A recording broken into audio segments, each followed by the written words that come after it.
இதுக்கு தான் ஹாயான பாட்டியாச்சு. இதுக்கு தான் சாங்கேத்தியம், பாரிகாசியம் வா, எந்த ராகத்துலேயும் பாடலாம், எப்படி வேணால் பாடலாம், எப்படி வேணால் இது பண்ணலான்னு சொல்லியிருக்கேன். அப்படின்போது ராமநாமம் ஆனந்தமாக பாடும். அது ஒரு சந்தோஷம். அப்படியே அப்போ நல்லா சவுண்டு வச்சு விட்றாங்க. சில இடத்துல வந்து என்னென்னா சில பேர் சில இப்போ எம்ஜிஆர் ரசிகர்லாம் இருக்காங்க. அவங்க என்ன பண்ணுவாங்க, உடனே எம்ஜிஆர் பாட்டு போட்டு விட்ருவாங்க. எம்ஜிஆர் பிறந்த நாளைக்கு எம்ஜிஆர் பாட்டு போட்டு விட்ருவாங்க. நான் என்ன பண்ணுவேன்னா, அந்த எம்ஜிஆர் பாட்டு அவர் பாட்டு பாடுறாங்கன்னா அந்த பாட்டு ராகத்தில் ராமநாமம் பாடி விட்டுருவேன். நான் அவங்க பாட்டு பாடுவாங்க. அவங்க எம்ஜிஆர் பாட்டு பாடுவாங்க. நான் வீட்டில் உட்காந்து அதான் சவுண்டு வச்சு விட்ருவாங்க. நம்ம எப்படி ராமநாம சங்கீதம் பண்ண முடியாது. அதுமாதிரி சிவாஜி பாட்டு, எம்ஜிஆர் பாட்டு போல் எதனா போட்டு விட்ருவாங்க. நம்ம என்ன பண்ணோம், அந்த பாட்டுக்கு ஏற்ற மாதிரி மெட்டுக்கு ஏற்ற மாதிரி நம்ம ராமநாமம் பாடின்னு இருப்போம் வீட்டில் உட்காந்து. அவங்க வேறு வார்த்தைகள், அந்த பாட்டுக்குரிய வார்த்தைகள் அவங்க பாடுறாங்க. அது அவங்க பாடட்டும், அது அவங்க இஷ்டம், அவங்களுடைய சுவை. நமக்கு என்னென்னா ராமநாமம் தான் நம்மளுக்கு சுவை. அப்படின்னா அந்த மெட்டில் நம்ம என்ன பண்ணுவோம், ராமநாமம் பாடுவோம். அவ்வளோதான். எனக்கு அந்த எம்ஜிஆர் பாட்டு கூட எனக்கு அனுகூலமாக தான் இருக்குது. எனக்கு ஒரு ராகம் கிடச்சிது, ராமநாமத்துக்கு ஒரு மெட்டு கிடச்சிது, சந்தோஷம். ஆஹா. அப்புறம் நான் கொஞ்ச நேரம் அந்த பாட்டு தான் போட்டேன். என்ன இப்போ சினிமா பாட்டாச்சு, சினிமா பாட்டு தான் போட்டேன். என்ன இப்போ எனக்கு ராமநாமத்துக்கு அனுகூலமாக இருக்குது. அதெல்லாம் நான் ஏன் வேணான்னு சொல்ல போகிறேன். அதனால் எனக்கு எந்த பாட்டோ, அது எம்ஜிஆர் பாட்டோ, ரஜினி பாட்டோ, கமல் பாட்டோ, சிவாஜி பாட்டோ, எந்த பாட்டாக இருந்தாலும் எனக்கு ராமநாமத்துக்கு அனுகூலமாக இருக்குது. அந்த ராகங்கள், அந்த மெட்டுகள் சந்தோஷமாக நான் பாட்டு போட்டோம். அந்த மெட்டில் அவங்க வந்து வேறு வார்த்தைகள் போட்டு பாடுவாங்க, நான் ராமநாமத்தில் பாட போகிறேன். அவ்வளோதான் வித்தியாசம். எனக்கு ராமநாமத்துக்கு அனுகூலமாக இருக்குது. நான் ஏன் வேணான்னு சொல்ல போகிறேன். எனக்கு எனக்கு எதுவுமே வந்து தள்ளத்தக்கது எதுவும் கிடையாது. எல்லாமே எடுத்துக்கொள்ளத்தக்கது தான். எல்லாத்தையுமே ரசிப்பேன். ஏன்னா அந்த ராகத்தில் எது ரசிக்கிறேன்னா, அந்த ராகத்தில் ராமநாமத்தில் ரசிக்கிறேன். நான் ராமநாமத்து ரசிகனாக இருக்கணும், அதான் முக்கியம். ராம ரசிகனாக ஆகிட்டுன்னா எந்த மெட்டும் உனக்கு அனுகூலமாக தான் இருக்குமே தவிர பிரதிகூலமாக ஒரு மெட்டு கூட இருக்காது. ஒரு விஷயம் கூட உனக்கு பிரதிகூலமாக இருக்காது. கர்நாடிக் மியூசிக்காக இருந்தாலும் சரி, இல்லை தியாகராஜருடைய கீர்த்தனைகளாக இருந்தாலும் சரி, அது கூட எனக்கு ராமநாமத்தில், இல்லை வேறு ஃபோக்கு மியூசிக்காக இருந்தாலும் சரி, எந்த மியூசிக்காக இருந்தாலும் சரி, எனக்கு ராமநாமத்துக்கு எனக்கு சுகம், எனக்கு ராமநாமத்துக்கு அனுகூலமாக இருக்குது. அவ்வளோதான் எனக்கு தேவை. அவ்வளோதான். எனக்கு கிடைச்சாச்சு. நான் ஏன் வேணான்னு சொல்ல போகிறேன். தாராளமாக அக்செப்ட் பண்ணிக்க போகிறேன். அவ்வளோதான். அப்படி போயின்னு இருக்குது. ஏன் சொல்ல வரேன்னா, இதுக்கு மேலே இந்த ராமநாமத்தில் ஒரு விளையாட்டாக தான் இருக்குது இந்த ராமநாமம் சொல்கிறது. ஏன்னா ஒரு டைமில் வந்து நான் சில பேர் சொல்லுவேன், ராமநாமம் சொல்கிறா நல்லதுடா, வீட்டில் ராமநாமம் சொன்னால் நல்லது, ஒரு மணி நேரம் நாம சங்கீதனம் பண்ணு நல்லது அப்படின்னா, ராமநாமம் சரி, நான் இங்கே டைமே இல்லை, வேலை இருக்குது, நான் அங்கே போனோம், ஷாப்பிங் போகணும், அங்கே போகணும், இங்கே போகணும். சரிடா, அதுக்கெல்லாம் டைம் ஒதுக்குறியா? கொஞ்ச நேரம் ஒரு மணி நேரம் நாம சொல்லணும், உட்காந்து ராமநாமம் சரி, நம்ம சொன்னதுனால கொஞ்ச நேரம் சொல்லுவோம். நான் ஒருத்தர் சொல்கிறேன், ஒரு விஷயத்த சொல்கிறேன். இப்போ எங்கள் வீட்டில் உறவினர்களே சொல்கிறேன், சும்மா உட்காந்து கொஞ்ச நேரம் ராமநாமம் பாடுவாங்க. போரடி அப்புறமா என்ன பண்ணுவாங்க, போதும்பா இன்றைக்கி, நாளைக்கு பார்த்துக்கலாம் அப்படின்ற. அப்படியா, சரி, ஓகே, சரி போ. நான் 3 மணி நேரம் நாம சங்கீர்த்தனம் பண்ணுவேன். எப்படின்னா அகண்ட நாமம் 3 மணி நேரம் வைப்பேன். 3 மணி நேரம் நாம சங்கீர்த்தனம் ரொம்ப சந்தோஷமாக இருக்கும். அதை முடிக்கும்போது ரொம்ப ஆனந்தமாக இருக்கும். இன்னும் கொஞ்ச நேரம் சொல்லாமல் இருக்கும். 3 மணி நேரம் இப்போ 3 மணி நேரம் பெரிய விஷயம் சில பேர் சொல்லுவாங்க. எனக்கு வந்து 3 மணி நேரம் முடிஞ்ச உடனே 3 மணி நேரம் தாக்குப்பிடிக்கிறது கஷ்டம்தான் ஆரம்பத்தில். அது பழகிடுச்சுன்னா அப்புறமா நான் 3 மணி நேரம் முடிஞ்ச பிறகு ஏன் இன்னும் கொஞ்ச நேரம் சொன்னானா, இன்னும் ஒரு மணி நேரம் சொல்லலாமே, 4 மணி நேரம் அப்படின்னா யோசிப்பேன். வேணாம், இந்த 3 மணி நேரம் கண்டினியூட்டியாக நாளைக்கு அந்த 3 மணி நேரம் சொல்லணும். அதுக்கு தயாரா அப்படின்னா நீ 3 மணி நேரம் 4 மணி நேரம் கூட சொல்லலாம். அதே 4 மணி நேரம் அடுத்த மறுநாள் சொல்லணும். சொல்ல முடியுமா? சரி, அப்போ இதோட போதும், நிறுத்தி. அது மாதிரி சொல்லுங்க. ஏன் சொல்ல வரேன்னா, இதுக்கெல்லாம் வந்து ஒரு நியமத்தோடு, இப்போ நான் ஒரு ராகத்தில் பாடுறேன், ஒரே மெட்டில் பாடுறேன்னா 3 மணி நேரம் தாக்குப்பிடிக்கிறேன்னா அந்த நாமத்தில் ருச்சி வந்தால் ஓகே. இப்போ நாமத்தில் ருச்சி வராதவங்களுக்கு என்ன பண்ணணும், வேறு வழியில் கொடுக்கணும். அப்போ இப்போ நான் வேறு மெட்டில் அவங்களுக்கு சுவைகரமான மெட்டில் பாடினேன். அதில் பார்த்தா வாட்சிங் ஹவர்ஸ் பார்த்தா, நான் போய் பார்த்தா நான் வேறு மெட்டில் ஒரு சினிமா மெட்டிலே போய் பார்த்தா ரொம்ப நேரம் கேட்டுக்கிறாங்க. இது ராமநாமத்தை வாட்சிங் ஹவர்ஸ் பார்த்தா ரொம்ப நேரம் கேட்டுக்கிறாங்க. அப்போது என்னடா வந்து இவ்வளோ நேரம் கேட்டுக்கிறாங்கன்னு. அதான் அப்போது அந்த ராகத்தில் தான், அந்த ராகத்தில் மயங்குது. ஆனால் தெரிஞ்சோ தெரியாமல், அஜ்ஞான சுக்ருதின்றது அதான், தெரியாமல் அவர்கள் பண்ணுற புண்ணியம் அதுதான். தெரிஞ்சோ தெரியாமல் ராமநாமத்தை நாக்கில் வந்தது, அவங்களுக்கு காதில் ராமநாமம் விழுந்தது. இதுதான் பெரிய உபகாரம். நீ ராமநாமம் சொல்கிறேன்னா ராம ராம ராம ராம ராம ராம ராம ராம் ராம ராம ராம ராம ராம ராம ராம இல்லைன்னு சுவையான ராகம் பாடினா கூட அவங்களுக்கு பிடிக்கணுமே. உனக்கு சுவையாக இருக்குது சரி, நீ கீர்த்தனை பண்ணுற, ஓகே, அது பிடிக்குது, கொஞ்ச நேரம் பிடிக்கும், அப்புறமா போதும்பா அப்படின்னு போட்டுருவேன். ஆனால் இந்த ராமநாமத்தில் நம்ம வேறு ராகத்தில் போட்டு பாடும்போது எவ்வளோ நேரம் வேணாலும் பாடுறாங்க கூட சேர்ந்து. அதான் ஆச்சரியம். அப்போ அவங்களுக்கு பிடிச்ச மாதிரி இந்த ராமநாமம் மெட்டில் வந்துடுச்சுன்னா, ராமநாமம் யாரும் பிடிக்காதுன்னு சொல்ல மாட்டாங்க. இருந்தாலும் ரொம்ப நேரம் பாட முடியாதுன்னு சொல்ல வரேன். சாதாரண மெட்டில் பாடினா அது அவங்களுக்கு பிடிச்ச ராகத்தில் பாடினா எவ்வளோ நேரம் வேணால் பாடிப்பாங்க, நினச்ச போதெல்லாம் பாடிப்பாங்க இல்லையா. அவங்க 1 மணி நேரம் பாடின அவசியம் 5 நிமிஷம் பாடினா கூட போதும். அதில் மனசு ஒன்றி போகுது இல்லையா. இப்போ பிடிச்ச ராகத்தில் பாடும்போது மனசு எந்தளவுக்கு ஒருமுகப்படுதோ, அந்தளவுக்கு பிடிக்காத ராகத்தில் பாடும்போது மனசு ஒருமுகப்படாது. எப்படா கீர்த்தனை முடியும் அப்படின்னு டைம் பார்ப்பாங்க. 1/2 மணி நேரம் முடிஞ்சிச்சா, 1 மணி நேரம் முடிஞ்சிச்சா அப்படின்ட்டு பார்ப்பாங்க. அடிக்கடி கடிகாரத்தை பார்ப்பாங்க. அப்புறம் நாம சொல்லுவாங்க, கூட கடிகாரத்தை பார்ப்பாங்க. என் கூட இருக்கவங்களே அப்படியே அதுபோல் பண்ணியிருக்காங்க, நான் பார்த்துருக்கேன். சாதாரணமாக நம்ம ராகத்தில் பாடு, இப்போ நம்ம ஒரு ராகத்தில் ராம ராம ராம ராம ராம ராம ராம ராம் இதுவே சுவையான ராகம் தான், எனக்கு பிடிச்சது தான். ஆனாலும் பார்த்தா அவங்களுக்கு பிடிக்கணுமே. எனக்கு பிடிச்சிருந்தாலும் அவங்களுக்கு பிடிக்குமா? கூட உட்காரவங்களுக்கு பார்ப்பாங்க, டைம் பார்ப்பாங்க, போதும்பா 1/2 மணி நேரம் போதும், நாளைக்கு வச்சுக்கலாம் மிச்சம் அப்படின்ட்டு. அப்போ 1 மணி நேரம் கூட சொல்ல முடியல.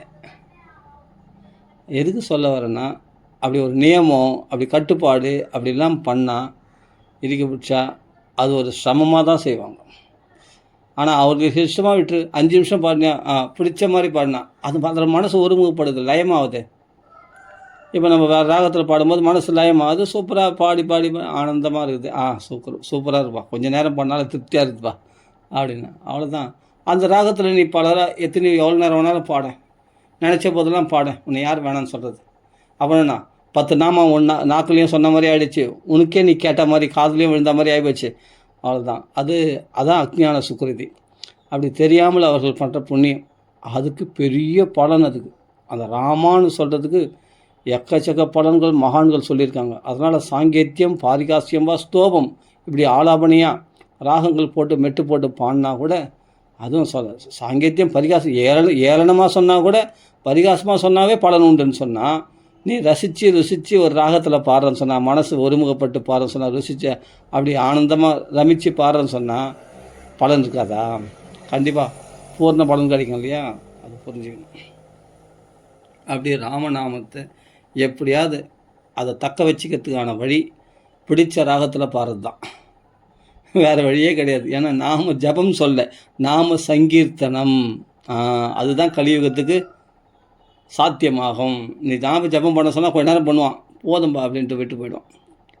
ஒரு 10 மாலை பண்ணுவான், 20 மாலை பண்ணுவான், ஒரு 100 மாலை பண்ணால் அது ஒரு பெரிய சாதனையாக நினச்சிப்பா. நான் 100 மாலை பண்ணிட்டேன், நான் 200 மாலை பண்ணிட்டேன், அதுவும் ஒரு பெரிய சாதனையாக நினச்சிப்பான். மறுநாள் பண்ண முடியாது அவனால். அது சாதனை கிடையாது, அதெல்லாம் ஒன்றுமே இல்லை அப்படி நினச்சி நாம் ஜபத்துலேயே டேஸ்ட் பண்ணவங்களுக்கு நாம் ஜபத்தை விட முடியாது, அது வேறு விஷயம். ஆனால் எல்லாருக்குமே சுவையாக இருக்குன்னா நாம் சங்கீர்த்தனமாக பாடினா தான், ஒரு பாட்டாக பாடினா நல்லாயிருக்கும் எல்லோரும் கேட்குறதுக்கு இல்லையா, ஜபத்தை விட. இப்போ நாம் எழுத சொன்னால் எழுதுகிறாங்க, புஸ்தகத்தில் நோட்டில் எழுதுகிறாங்க, ருச்சியோடு எழுதுகிறவங்க எழுதுகிறாங்க. சில பேர் எழுத சொல்கிறோம், எவ்வளோ தலையால் தண்ணி குடிக்கிறோம், ஆனாலும் அவங்க எழுதவே மாட்டுறாங்க. ஏன்னா அதில் எழுதுறதுல எங்களுக்கு ருச்சி வரல. எழுதுறப்பா ஒரு பக்கம் தான் எழுதுறேன், 2 பக்கம் எழுதுறேன். நான்லாம் அடியெல்லாம் ஆரம்ப காலத்தில் எழுதுறப்பா ஒரு நோட்டு முடிச்சிடுவேன். ஆமாம், அந்த 1,00,000 நாமான்னா அந்த 1,00,000 நாமம் அந்த ஒரு நோட்டு இருக்கும், 10,000 நாம அந்த நோட்டு ஒரு நோட்டு, அந்த ஒரு நோட்டு ஒரு நாள் முடிச்சிடுவேன். 2வது நாள் 2வது நோட்டு, அப்புறம் ஃபுல்லாக ஒரு நோட்டு முடிச்சுட்டு தான் எழுந்துப்பேன். அந்தளவுக்கு எழுதுவேன் ராமநாமம். ஏன்னா இதுதான் நம்மளுக்கு கதின்னு போது, இந்த ஒன்று தான் கதி கலியுகத்திலும் போது, அதுக்கப்புறம் அது எவ்வளோ சத்தியாக கடைப்பிடிக்கணும். அதில் ஒரு பக்கம் போதும், அரை பக்கம் போதுன்னு அளவு வச்சு அது நம்ம உரம் கட்டணும். அப்படி பண்ணக்கூடாது. இதுதான் கதின்னு அதை உறுதியாக பிடிச்சிக்கணும். திருடபிரதனா அந்த ராமநாமம் இன்றைக்கி ஒரு நோட்டு முடிக்காமல் நான் எழுந்துக்கிறதில்ல, அப்படி ஒரு நோட்டு பூரா முடிச்சிடணும். அந்த 10,000 நாமாவோ அது எவ்வளோ ராமம் பாகம் அந்த எத்தனை நாமா அது ஒரு நோட்டில் வந்து 1,00,000 நாமாவா 10,000 நாமா தெரியல. அந்த நாமா வந்து 1,80,000 சாரி 10,000 ஓகே 10,080 10,080 நாமா இருக்குது ஒரு நோட்டில். அப்படின்னா அந்த நோட்டில் நம்ம 10,000 நாமா எழுதுகிறோன்னா அவ்வளோதான். இவ்வளோ நாமா சொல்லிடுவோம், 10,000 நாமா சொல்லியிருக்கோம். சந்தோஷம். எழுதினே சொல்லினே அப்படியே எழுதின்னு இருக்கோம். நாம தரிசனம் பண்ணுற பாக்கியம் கட்சிது நோட்டில். இப்போ என்ன பண்ணால் அந்த ஒரு நோட்டு ஃபுல்லாக முடிச்சுட்டு தான் எழுதணும். அப்படி தான் பண்ணுவேன் ஒரு சமயத்தில். அப்புறமா நாம ஜபத்தில் ஆரம்பித்து அப்புறம் நாம சங்கீர்த்தனம் பண்ண ஆரம்பிச்சு. இவனா நான் மற்றவங்களுக்கு கொடுக்கணுன்றதுனால என்னென்னா இப்போ நானே பாட்டு பாட ஆரம்பிச்சிட்டேன். மற்றவங்களுக்கு பாட்டு மூலமாக சரி கொடுக்கலான்னு சொல்லிட்டு அவங்க கொடுத்தோடனே நிறைய பேர் அதை பிடிச்சினாங்க. நிறைய பேர் அந்த பாட்டில் அப்படி ராமநாம காதலை கேட்குறாங்க. இப்போ எவ்வளோ பேர் வியூவர்ஸ் வராங்க இல்லையா ராமநாமம் கேட்குறது. பார்த்தா 200 300 வராங்களே. இப்போ அத்தனை பேர் காதலே ராமநாமம் விழுந்திருக்கோம் இல்லையா. இப்போ அவங்கள அறியாமலே அதை ஹம்மிங் பண்ணுவாங்க இல்லையா அந்த ராமநாமத்தை. இப்போ அந்த ராகத்தில் ஹம்மிங் பண்ணின்னு பாடின்னு இருப்பாங்கள்ல. நாக்குள்ளே வந்துடுச்சே ராமநாமா. ராமநாமம் சொல்ல வச்சாச்சே, ராமநாம கேட்க வச்சாச்சே, ராமநாம பிரச்சாரம் பண்ணியாச்சேப்பா. ராமநாம சொல்ல வச்சாச்சு, ராமநாம கேட்க வச்சாச்சு, ராமநாம சொல்ல வச்சாச்சு. இதுதான் ராமநாம பிரச்சாரம், வேறு என்ன வேணும்? சுவையான ராகங்களில் கொடுக்கும்போது இப்போ பாருங்க 200 300 400 வியூவர்ஸ் வருதுன்னா எவ்வளோ பேர். அப்போ தானே நீங்கள் இதெல்லாம் நாங்கள் 2000 2500 வியூவர்ஸ்லாம் வந்திருக்கு. இதுக்கு முன்னாடி ரொம்ப நாள் முன்னாடி பாடினேன். அதெல்லாம் 2000 5000 அப்படின்லாம் வந்திருக்கு. அப்படின்னா 2000 1000 2000 அப்போ நிறைய வந்திருக்கு. 2500 அது மாதிரி 5000 இல்லை 5000 10,000 தெரில. ஆனால் 2000 வந்திருக்கு. அதனால தெரியும். 2000 2500 அப்படி வந்திருக்கு. 5000லாம் கிடையாது. 2000 2200 அது மாதிரிலாம் வந்திருக்கு. அது மாதிரிலாம் விவசாயம் அப்போ அவ்வளோ பேர் அதில் போய் சேர்ந்துருக்குது. இந்த ராமநாமம் போய் சேர்ந்துருக்குது. இதே ஒரு ராமநாமம் பிரச்சாரம் தானே. அப்புறம் என்ன ராமநாமா காதலையும் விழுந்துடுது, அவங்க வாக்குலேயே ராமநாமா வந்தது. அவங்க பாட்டுக்கு சமையல் செய்திருக்கும் போது இந்த ஹம்மிங் பண்ணின்னு அந்த ராகத்தில் ராமநாமம் பாடின்னு இருப்பாங்க. அப்படின்னு எதுக்குன்னு தனியாக உட்காந்து ராமநாமா சொல்லணும்னு அவசியம் இல்லை. இதுதான் ஹாயான பாட்டியாச்சு, இதில் ராஜ பாட்டியாச்சு. எங்கே வேணாலும் சொல்லலாம், எப்படி வேணாலும் சொல்லலாம், உட்காந்துன்னு சொல்லலாம், சமையல் செய்துன்னே சொல்லலாம். என்ன சாமான் தொலைக்கும் போது சொல்லலாம், துணி துவைக்கும் போது சொல்லலாம், எப்படி வேணாலும் லேடிஸ் சொல்லலாம். அது மாதிரி வந்து எந்த காரியம் செய்திருக்கும் போது அவங்க பாட்டு ஒரு வேலை வாயில் இப்போ பாட்டு பாடினு இருக்காங்க இல்லையா, அதனால் அப்படியே முணுமுணுத்துன்னு இருப்பாங்க இல்லையா. அதுக்கு பதில் ராமநாம முணுமுணுத்துன்னு இருக்கலாமே அந்த ராகத்தில், பிடிச்ச ராகத்தில். அப்போ ராமநாமா சொன்ன பாடு உள்ளனாவும் ஆவர்த்தி ஆகும். அதுதான் விவசக்கிரணன்னு. விவசக்கிரணன்னா தன் வசமின்றி நாக்கில் உச்சரிக்கிறது தான் விவச. அதனால முணுமுணுத்துன்னு இருக்கிறது, தன் வசமின்றி அப்படியே ஹம்மிங் பண்ணினே இருக்கிறது. சில பேர் பாத்ரூம் சிங்கர்ஸ்ன்னு சொல்லுவாங்க இல்லையா, அப்படி பாத்ரூமில் கூட அவங்க ராமநாமம் பகவான் ஏதோ ஒரு பாட்டு பாடினு இருப்பாங்க. அது போல் ராமநாமம் பாடலாம். ஏன்னா இதுக்கு அசுத்தம் கிடையாது. பாத்ரூமு டாய்லெட்டு இதெல்லாம் அசுத்தமே கிடையாது ராமநாமத்துக்கு. எங்கே வேணாலும் சொல்லலாம், எப்படி வேணாலும் சொல்லலாம். அதுக்கு தான் சொல்கிறேன், இதுக்கு ராஜபாட்டு இது. யார் வேணாலும் சொல்லலாம், எப்படி வேணாலும் சொல்லலாம், எந்த நிலையிலையும் சொல்லலாம். தீட்டுக்கிட்டலாம் கிடையாது இதுக்கு. அப்படின்னும் போது இது எப்படி வேணால் சொல்லலாமே. அதுதான் நேற்று அஜாமில பாக்கியத்தை மெனக்கட்டு அவ்வளோ நேரம் சொன்னேன். நம்ம 2.5 மணி நேரம் சொன்னேன் அஜாமில பாக்கியம். எதுனா நாம மகிமைன்றதுனால தானே. அதனால் இந்த நாமத்தை பிடிச்சிக்கிட்டா இதை விட வேறு எதுவும் தேவையே இல்லை. ஆனால் இதுக்கு ரசிப்பு தன்மை வேணும்னா நம்மளுக்கு பிடிச்ச ராகத்தில் போனால் ரசிப்பு வந்துடுது, அவ்வளோதான். ராமநாமத்தில் ருச்சியாக வரல, நாம ருச்சி வரல. ஏன் நாம ருச்சி வரல?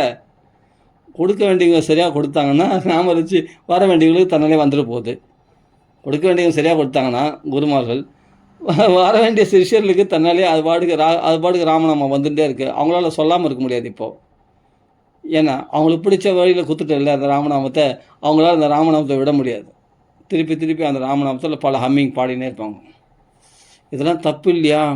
இந்த சினிமா மெட்டு பாடுறதுல அந்த மெட்டு பாடுறது இந்த மெட்டு பாடுறது, நீ அந்த மெட்டில் நான் அந்த பாட்டாக பாடுறேன், நீ ராமநாமம் தான் பாடுறேன் அப்படின்னு சரி தப்புன்னா அப்போ ராமநாமத்தை விட்டுருவேன், அவ்வளோதான். இல்லை நான் ஜபிச்சிக்கோ. அப்படி உனக்கு அதாவது எது உனக்கு அனுகூலமாக நாம எழுதுறது உனக்கு அனுகூலமாக இருந்தால் தாராளமாக தயவுசெய்து நாம எழுதுங்க, ரொம்ப நல்லது. நாம ஜபம் உனக்கு பழிச்சதுன்னா தாராளமாக நாம ஜபமாக பண்ணுங்க. தாராளமாக கீர்த்தனமாக பண்ணல, எனக்கு இந்த மெட்டே போதும், எனக்கு அந்த மெட்டெல்லாம் வேணாம் அப்படின்னா தாராளமாக அந்த மெட்டிலே அவங்கவுங்களுக்கு இதுதான் வந்து பாருங்க, இது தாராளமாக விசாலமாக விடப்பட்டது, அவங்கவுங்க இஷ்டத்துக்கு விடப்பட்டு இருக்குது ராமநாமம். உங்களுக்கு பிடிச்சது நீங்கள் அதை பண்ணுறீங்கன்னா தாராளமாக பண்ணுங்கள். எனக்கு பிடிச்சது நான் பண்ணுறேன், அவ்வளோதான். எப்படியோ ராமநாமம் சொல்கிறோம், யார் இருந்தாலும் வழிகள் எந்த வழியோ, ஆனால் சொல்கிறது ராமநாமம் அப்படின்னா சந்தோஷம் தானே. பகவான் எந்த விதத்துலையும் சந்தோஷப்படணும். நீ எத்தனை நாமா சொல்கிற அதெல்லாம் கணக்கு. நீ எந்த மனசு ஒருமுகப்பட்டு சொல்கிறியா அதையும் பார்க்க மாட்டான். நீ ராமநாமா சொல்கிறியா அது போதும் போ, அவ்வளோதான். நீ எத்தனை நாமா சொல்கிற, நீ எவ்வளோ நேரம் சொல்கிற, நீ எந்த ராகத்தில் பாடுற, அப்போ மனம் ஒருமுகப்பட்டு சொல்கிறியா, மனம் ஒருமுக அதெல்லாம் பார்க்கறதில்ல. தெரிஞ்சோ தெரியாமல் விவசக்கிருணன் தன் வசமின்றி நாமத்தை சொன்னால் அது நெருப்பு பஞ்சு பொதியை எரிச்சிடுற மாதிரி எரிச்சிடும் பாவங்களை. அதனால் அது போதும். இப்போது நான் எதையோ சொல்ல வந்தேன், இப்போ ராமநாமத்துக்கு இதுவும் முக்கியமான விஷயந்தான். சரி, அதில் போயிட்டேன். அதாவது பாகவதம் படிக்கிறோம், பகவத்கீதை படிக்கிறோம், ஆனால் அதில் எத்தனை பேருக்கு அனுபவம் ஏற்படுது? காலையில் ஒரு விஷயம், ஒரு சண்டை வீட்டாண்ட, அதில் வந்து 2.5 லட்சம் ஒருத்தர் காசு வாங்கிட்டு ஏமாற்றிட்டாரு அப்படின்ட்டு பிரச்சனை. அவன் என்ன பண்ணால் போலீஸை வர வச்சுட்டு அவன் என்ன பண்ணுறான், நான் காசு கொடுத்துட்டேன்னு சொல்கிறான். ஆனால் காசு கொடுக்கலன்றது நிறைய பேருக்கு தெரியும். ஆனால் காசு கொடுத்துட்டேன்னு போய் சொல்கிறான். அப்போ அந்த காசு கொடுத்த அம்மா சபிக்க ஆரம்பிச்சிட்டாங்க. சூரியனை பகவான் பார்த்துப்பாரு அப்படின்லாம் என்னென்னவோ சொல்கிற ஆரம்பிச்சிட்டாங்க, பாட்டு சபிக்க ஆரம்பிச்சிட்டாங்க. இது விஷயத்தை அப்புறமா சொல்கிறேன். எனக்கு இதில் வந்து என்னென்னா, நம்ம பாகவதம் படிச்சிருக்கோம், நம்ம பகவத்கீதை படிச்சிருக்கோம். சொல்கிறேன் எதுக்குன்னா, நான் கூட ஏமாந்துருக்கேன். அது போல் காசுலாம் சில பேர்கள் ஏமாந்துருக்கேன், உறவினர்களையும் ஏமாந்துருக்கேன். ஆனால் துடிச்சிருக்கேன். ஆனால் இது மாதிரி ரொம்ப சாபங்கள்லாம் கொடுக்குறது இதெல்லாம் நம்மளுக்கு பிடிக்காது. இந்த சாபம் கொடுக்குறது இதெல்லாம் ஏன் சபிக்கணும்? கோபத்தில் ஆமாம் சாபம் கொடுக்கணுன்ற புத்தி வரதான் வரும். சாபம் கொடுப்போம், ஒத்துக்கிறேன், இல்லைன்னு சொல்ல வரல. ஆனாலும் இந்த மனோநிலைக்கு கிருபண நிலை, மற்றவர்களால் பரிதபிக்கக்கூடிய நிலையில் தள்ளப்படுறதுக்கு காரணம் கிருபணகா பலஹேதவகா அப்படின்ட்டு பகவத்கீதையில் சொல்லியிருக்கு. பலனை உத்தேசித்து நீ இருந்தாலே கிருபண நிலை, அதாவது மற்றவர்களால் பரிதபிக்கக்கூடிய நிலையில் தள்ளப்படுவாய் அப்படின்றது உண்மை தானே. இப்போ நான் சொல்கிறேன் இல்லையா, ஒருத்தர் வந்து என்னென்னா 2.5 லட்சம் கொடுக்கணும், அது ஏமாற்றிட்டார். அவர் வந்து என்னென்னா அந்த லேடிஸ் வந்து என்னென்னா அவங்க வந்து சீட்டு பிடிக்கிறவங்களோ ஏதோ வட்டிக்கு வர்றாங்க போல இருக்குது. அவங்க அந்த 2.5 லட்சம் 10 வருஷமாக கொடுக்கல போல இருக்குது. அது காலைல ஒரு தகராறு இருந்தது. எதுக்கு தான் நான் இதெல்லாம் விவகாரங்கள்லாம் நான் சொல்லணும்னு அவசியம் இல்லை, இருந்தாலும் வந்து எதுக்கு சொல்ல வரேன்றது பின்னாடி சொல்கிறேன். அப்போ போலீஸ்லாம் வர வச்சு பேசினாங்க. பேசி பார்த்தா போலீஸ் ஸ்டேஷன் கம்ப்ளைண்ட் கொடுக்க சொல்லிக்கிறாங்க. அது ஏதோ ஒரு அப்புறமா இவங்க என்ன பண்ணாங்க, பயங்கரமாக அந்த மருமகளும் மாமியாரும் பயங்கரமாக சாபம் கொடுக்க ஆரம்பிச்சிட்டாங்க அவனுக்கு. அவன் என்ன பண்ணால் அவன் வீட்டுக்கு போயிட்டான் அவனுக்கு. அப்போது இவ்வளோ டென்ஷனு. அப்போது அவங்களுக்கு பார்த்தா அப்படியே வாயில் தண்ணி அப்படியே வாயெல்லாம் தண்ணி வர மாதிரி ஆகிப்போச்சு, ஒரு மாதிரி ஆகிப்போச்சு அவங்களுக்கு. உடம்புலாம் வெளுத்து போச்சு அவங்களுக்கு, அந்த வயசானவங்களுக்கு, அவங்க பணம் கொடுத்தவங்களுக்கு. அவங்க வந்து என்ன அநியாயமாக பொய் புள்ளிடுவாடா, இது போல் வந்து நான் கொடுக்காத காசு கொடுத்தேன்னு பொய் சொல்லிட்டியாடா, போலீஸ் எடுத்துருவா அது போல் அப்படின்னு சொல்லிட்டு அவங்களுக்கு ரொம்ப டென்ஷன் ஆகிடுச்சு. அப்போது ஒருத்தர் வந்து அப்படிலாம் ரொம்ப பிபி ஏறிடும் பயங்கரமாக. அப்புறமா மறுபடியும் ஏற்கனவே அவங்க ஹாஸ்பிட்டல் போயிட்டு வந்திருக்காங்க. ரொம்ப டென்ஷன் ஆனால் மறுபடியும் பிபி ஏறிடும், வேணான்ட்டு எவ்வளோ தடுத்துறாங்க அவங்க. ஆனால் அடங்க மாட்டுறாங்க, அவங்க கொதிக்கிறாங்க அப்படி கோபத்தில் வயசானவங்க. அப்புறமா அவங்க மருமகள்லாம் சாந்தப்படுத்தி அவங்க மருமகளும் பயங்கரமாக திட்டினாங்க, சாபம் கொடுத்தாங்க அந்த பணம் கொடுத்தவனுக்கு. கடைசியில் என்னென்னா நிம்மதி இல்லாமல் யாரார்களையோ போய் நீதி கேட்குறாங்க. அப்போ அந்த போலீஸ்காரெல்லாம் பார்த்து நீங்கள் கம்ப்ளைண்ட் கொடுங்கன்னு சொல்லிட்டு அவன் பாட்டுக்கு போயிட்டான். அந்த போலீஸ்காரெல்லாம் போயிட்டாங்க, வேன் ஜிபி எடுத்துன்னு போயிட்டாங்க. அந்த போலீஸ்காரெல்லாம் போன பிறகு என்ன சொல்கிறான், நீங்கள் கம்ப்ளைண்ட் கொடுங்கன்னு சொல்லிட்டு அவங்க பாட்டுக்கு போயிட்டாங்க. ஏன்னா இவங்க கத்துறது பார்த்தா ரொம்ப சாபெல்லாம் கொடுக்குற ஒரு மாதிரி இருக்காங்க. அதனால் போலீஸ்க்கு என்ன பண்ணுறாங்க, இது லேடிஸ் விஷயம் நம்ம சரி இவங்க வந்து அப்படின்னு சொல்லிட்டு நம்ம இவங்கள வந்து லேடிஸ்கள் போய் என்ன பேசுறது, லேடிஸ் அவங்க தான் பயங்கரமாக சாபம் கொடுக்குறாங்க, பயங்கரமாக கத்துறாங்கன்னா அவங்கள போய் என்ன வாக்குவாதம் பண்ணுறது. அதனால் நான் சொன்னேன் அவங்க டீசெண்டாக, அம்மா நீங்கள் வந்து போலீஸ் ஸ்டேஷன் கம்ப்ளைண்ட் கொடுங்க, நாங்கள் ஆக்ஷன் எடுக்கிறோம் அப்படின்னு சொல்லிட்டு அவங்க போட்டு போயிட்டாங்க. 2 போலீஸ் வந்து போயிட்டாங்க. போலீஸ் வர வச்சாங்க, போயிட்டாங்க. அப்புறமா இவங்க பாட்டு கத்தின்னு நிம்மதி இல்லாமல் என்ன பண்ணுறாங்க, ஒவ்வொரு வீட்லேயும் போய் நான் பண்ணுறது தப்பா, எப்படி அநியாயமாக புழுகிறானேன்னு சொல்லிட்டு அவங்கள போய் நீதி கேட்குறாங்க, நியாயம் கேட்குறாங்க. யார் பதில் சொல்லுவாங்க? அவங்களுக்கு யாருக்குமே எந்த விஷயமும் தெரியாது. இவங்க குத்துறது என்ன இது மாதிரி யாருக்கு தெரியும்? அவங்கெல்லாம் போய் பாருமா, நீங்களே பாருமா இப்படி பண்ணுறாங்க, அவங்களுக்கு பாருமா இப்படி பண்ணுறாங்க, எங்கள் வீட்டு அம்மாக்கள் கேட்குறாங்க. இது மாதிரி அவங்கள போய் நீதி கேட்குறாங்க, அவங்க பண்ணுறது நியாயமா அப்படி இப்படின்னு. அப்போது மற்றவங்களால் பரிதபிக்கக்கூடிய நிலையில் தள்ளப்படுறதுன்னா அர்த்தம் அனர்த்த ஈக்ஷையா, பணத்தினால் வரக்கூடிய அனர்த்தங்கள். வட்டிக்கு ஆசைப்பட்டு தான் நீ பணத்தை கொடுத்த, வட்டி கொடுப்பான்னு நினச்சி தானே பணத்தை கொடுத்த, ஆசை தானே காரணம். அவ்வளோ வட்டி கொடுத்து 2 லட்சம் நீ கொடுத்தது எதுக்கு? வட்டி கொடுப்பாங்க, வட்டிக்காக ஆசைப்பட்டு, அதில் பல மடங்கு பணம் பெருகும் அப்படின்னு ஆசைப்பட்டு தானே கொடுத்தீங்க நீங்கள். அதுக்காக தானே 10 கையெழுத்தெல்லாம் வாங்கிக்கினீங்க. இப்போ இவங்க கையெழுத்தெல்லாம் வாங்குறதெல்லாம் ப்ரூஃப்லாம் இருக்குது. இருந்தாலும் அப்போ ஏன் கொதிக்கிறீங்க? 10 வருஷமாக ஏன் கஷ்டப்படுறீங்க? ஏன்னா போலீஸில் கம்ப்ளைண்ட் கொடுத்தா அது மாதிரிலாம் அது என்ன நடந்ததோ ஏது தெரில, அது என்ன விஷயமே தெரில. நான் அதெல்லாம் ரொம்ப இன்டர்ஃபியர் ஆக மாட்டேன். காலைல எங்கள் வீட்டுக்கு எதிர நடந்ததுனால சொன்னேன். அப்போ ஏன் இவ்வளோ நிலை என்ன? ஒவ்வொரு வீடாக போய் அவங்க கவலையை சொல்லிக்கிறாங்க. அப்போ அவங்க கஷ்டத்தை புலம்புறாங்க. அப்போ அவங்களாம் கேட்குறவங்க என்ன பண்ண முடியும்? கேட்குறவங்க கம்முன்னு வாய்மொழி கேட்பான், ஆமாம் தப்பு தான் அவன் செய்த, அந்த பையன் பண்ணது தப்பு தான், அப்படி இப்படின்னு தான் சொல்லுவாங்களே தவிர அவங்களால ஏதாவது சொல்யூஷன் பண்ண முடியுமா? அப்படி ஒவ்வொரு வீடாக போய் கேட்கணுன்னு அவசியம் என்ன? ஒவ்வொரு லேடிஸாக போய் கேட்கணுன்னு அவசியம் இல்லை. அவங்கள போய் பஞ்சாயத்து பண்ணி என்ன ஆக போகுது? இதில் ஏதாவது விமோசனம் வருமா? ஒன்றுமே வராது. எதுக்கு சொல்ல வரேன்னா, ஆசை தான் காரணம். ஆசை தான். வட்டி அதிகமாக வரும், வட்டி குட்டி போட்டு அதுக்கு அதிகமாக பணம் வாங்கலாம், அப்படி வாங்கிடலாம்னு நினச்சி தான் அவங்க பாட்டு ஃப்ரீயாக விட்டாங்க. 10 வருஷம் 2 வருஷம் 3 வருஷம். அப்புறம் நான் வட்டிக்கு மேலே வட்டி போட்டு வாங்கிடலாம் காசுன்னு நினச்சாங்க. அவங்க சுத்தமாக கொடுக்குறதாவே இல்லை. முதலுக்கே மோசம். அந்த பையன் அவன் அப்படியேப்பட்ட பையனாக இருக்கிறான். அவன் அங்கே போனால் இவங்களே மிரட்டுறான், அடிக்கிற மாதிரி வரான் அவன். அப்படியேப்பட்ட சின்ன வயசு பையன் அவன் இல்லையா? இந்த வயசானவங்களாம் ரொம்ப கஷ்டப்படுறாங்க. அந்த மாமியார் மருமக சண்டை போடுறாங்க. எதுக்குன்னா இப்படி தான் போகும். பணத்து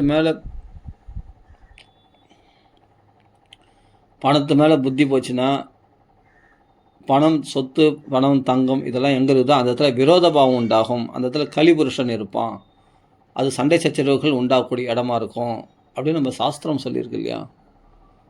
அப்போ இது மாதிரி நஷ்டம் எனக்கு கூட ஏற்பட்டுக்குது. அப்புறமா என்ன பண்ண, நம்ம சாஸ்திரங்கள் படிக்கிறதுனால அந்த சாஸ்திரம் நம்மளுக்கு சமாதானப்படுத்தும். கண்டிப்பாக போனால் போயிட்டு போ, என்ன பண்ண முடியும்? சண்டை போட்டு சட்டை பிடிச்சி கிழிச்சி அது சண்டை போட்டு இது பண்ணி விழுந்து பிறந்து என்ன ஆக போகுது? ஒன்றுமே ஆக போகிறதில்ல. சரி, அப்படியே பணம் கிடைச்சாலும் சரி, அவன் கொடுத்த பணம் திருப்பி கிடைச்சிட்டாலும் நீ அதோட நிம்மதி. அப்போ கூட என்ன பண்ண, அதுவும் பலவீனம் தான். பணம் கொடுத்துட்ட பிறகு சந்தோஷமாகிட்டேன் அப்படின்னா, பணம் வந்தால் சந்தோஷம், பணம் போயிடுச்சுன்னா துக்கம். அப்படின்னா நீ அந்த பணம் தான் உன் நிம்மதியை சாவி கொடுத்து ஆட்டுது. ஆமாம், உன்னை கீ கொடுத்த பொம்மை மாதிரி அந்த பணம் என்னென்னா அது உன்னை அடிமைப்படுத்தும். அது எப்படிலாம் உன்னை இட்டும் போகணுமோ அப்படிலாம் நீ செயல்பட்டு தான் ஆகணும். அந்த பணத்துக்கு நான் அடிமை கிடையாது. பெண்ணாசைக்கோ பணத்தாசைக்கோ பொன்னாசைக்கோ நம்ம அடிமை கிடையாது.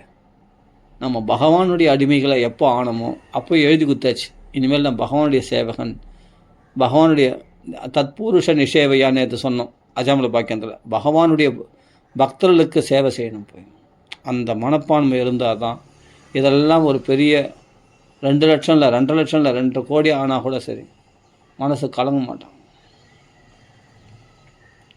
ஒரு 10 ரூபா விஷயத்துக்கே நம்ம மனசு தோஞ்சி போகிறோம் இல்லையா?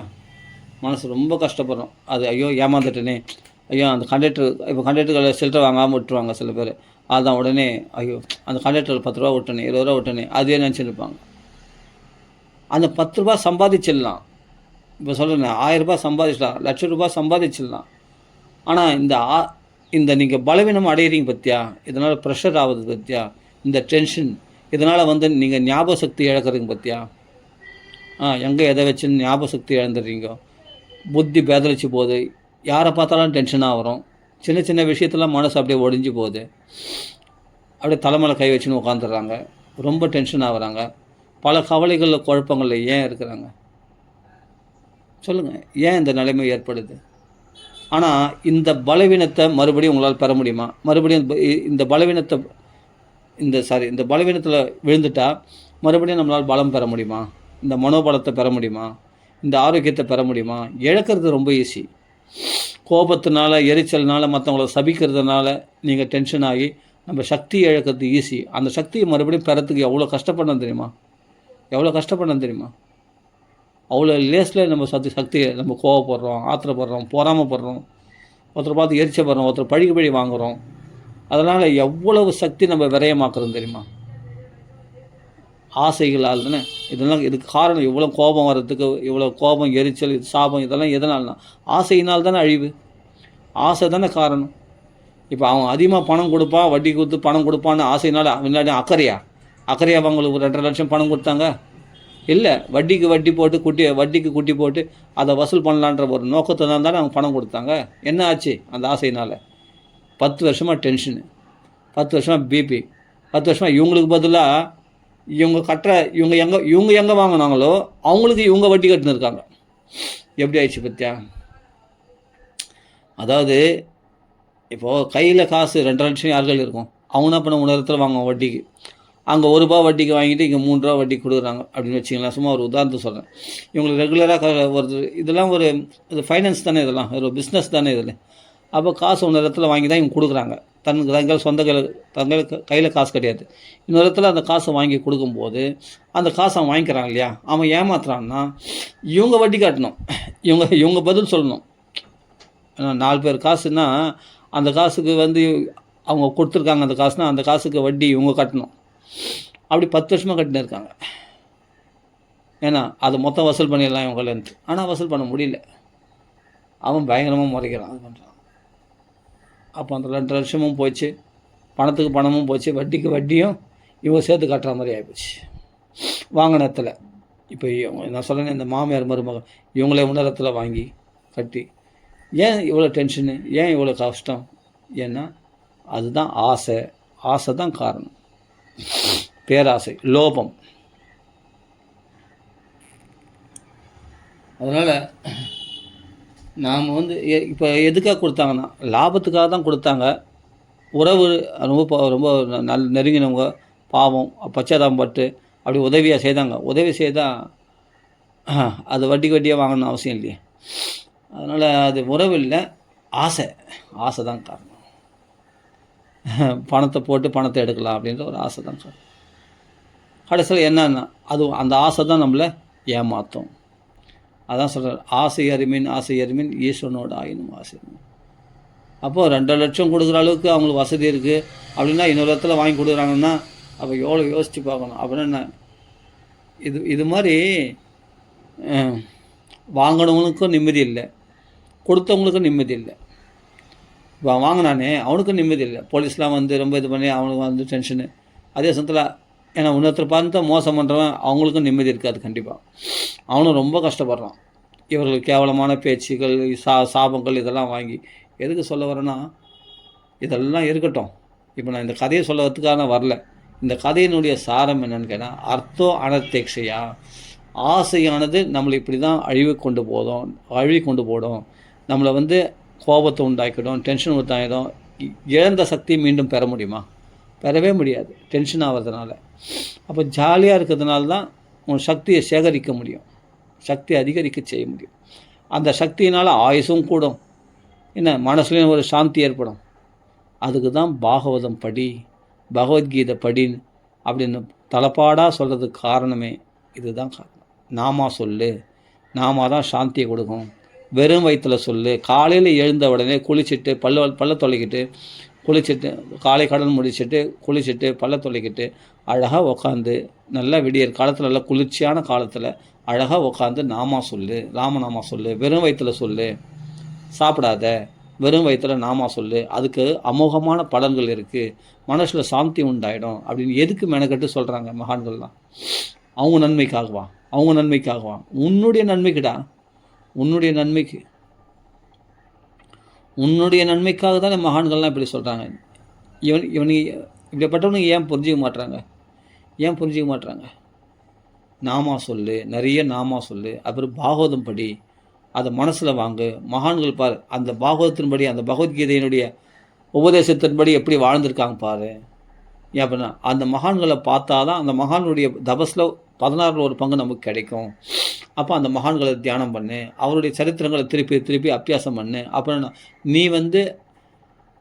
அதை நீ பழக்கத்தில் கொண்டு வருவ. உன்னுடைய நடைமுறையிலையும் உன்னுடைய நடத்தையிலையும் மாற்றங்கள் ஏற்படும்.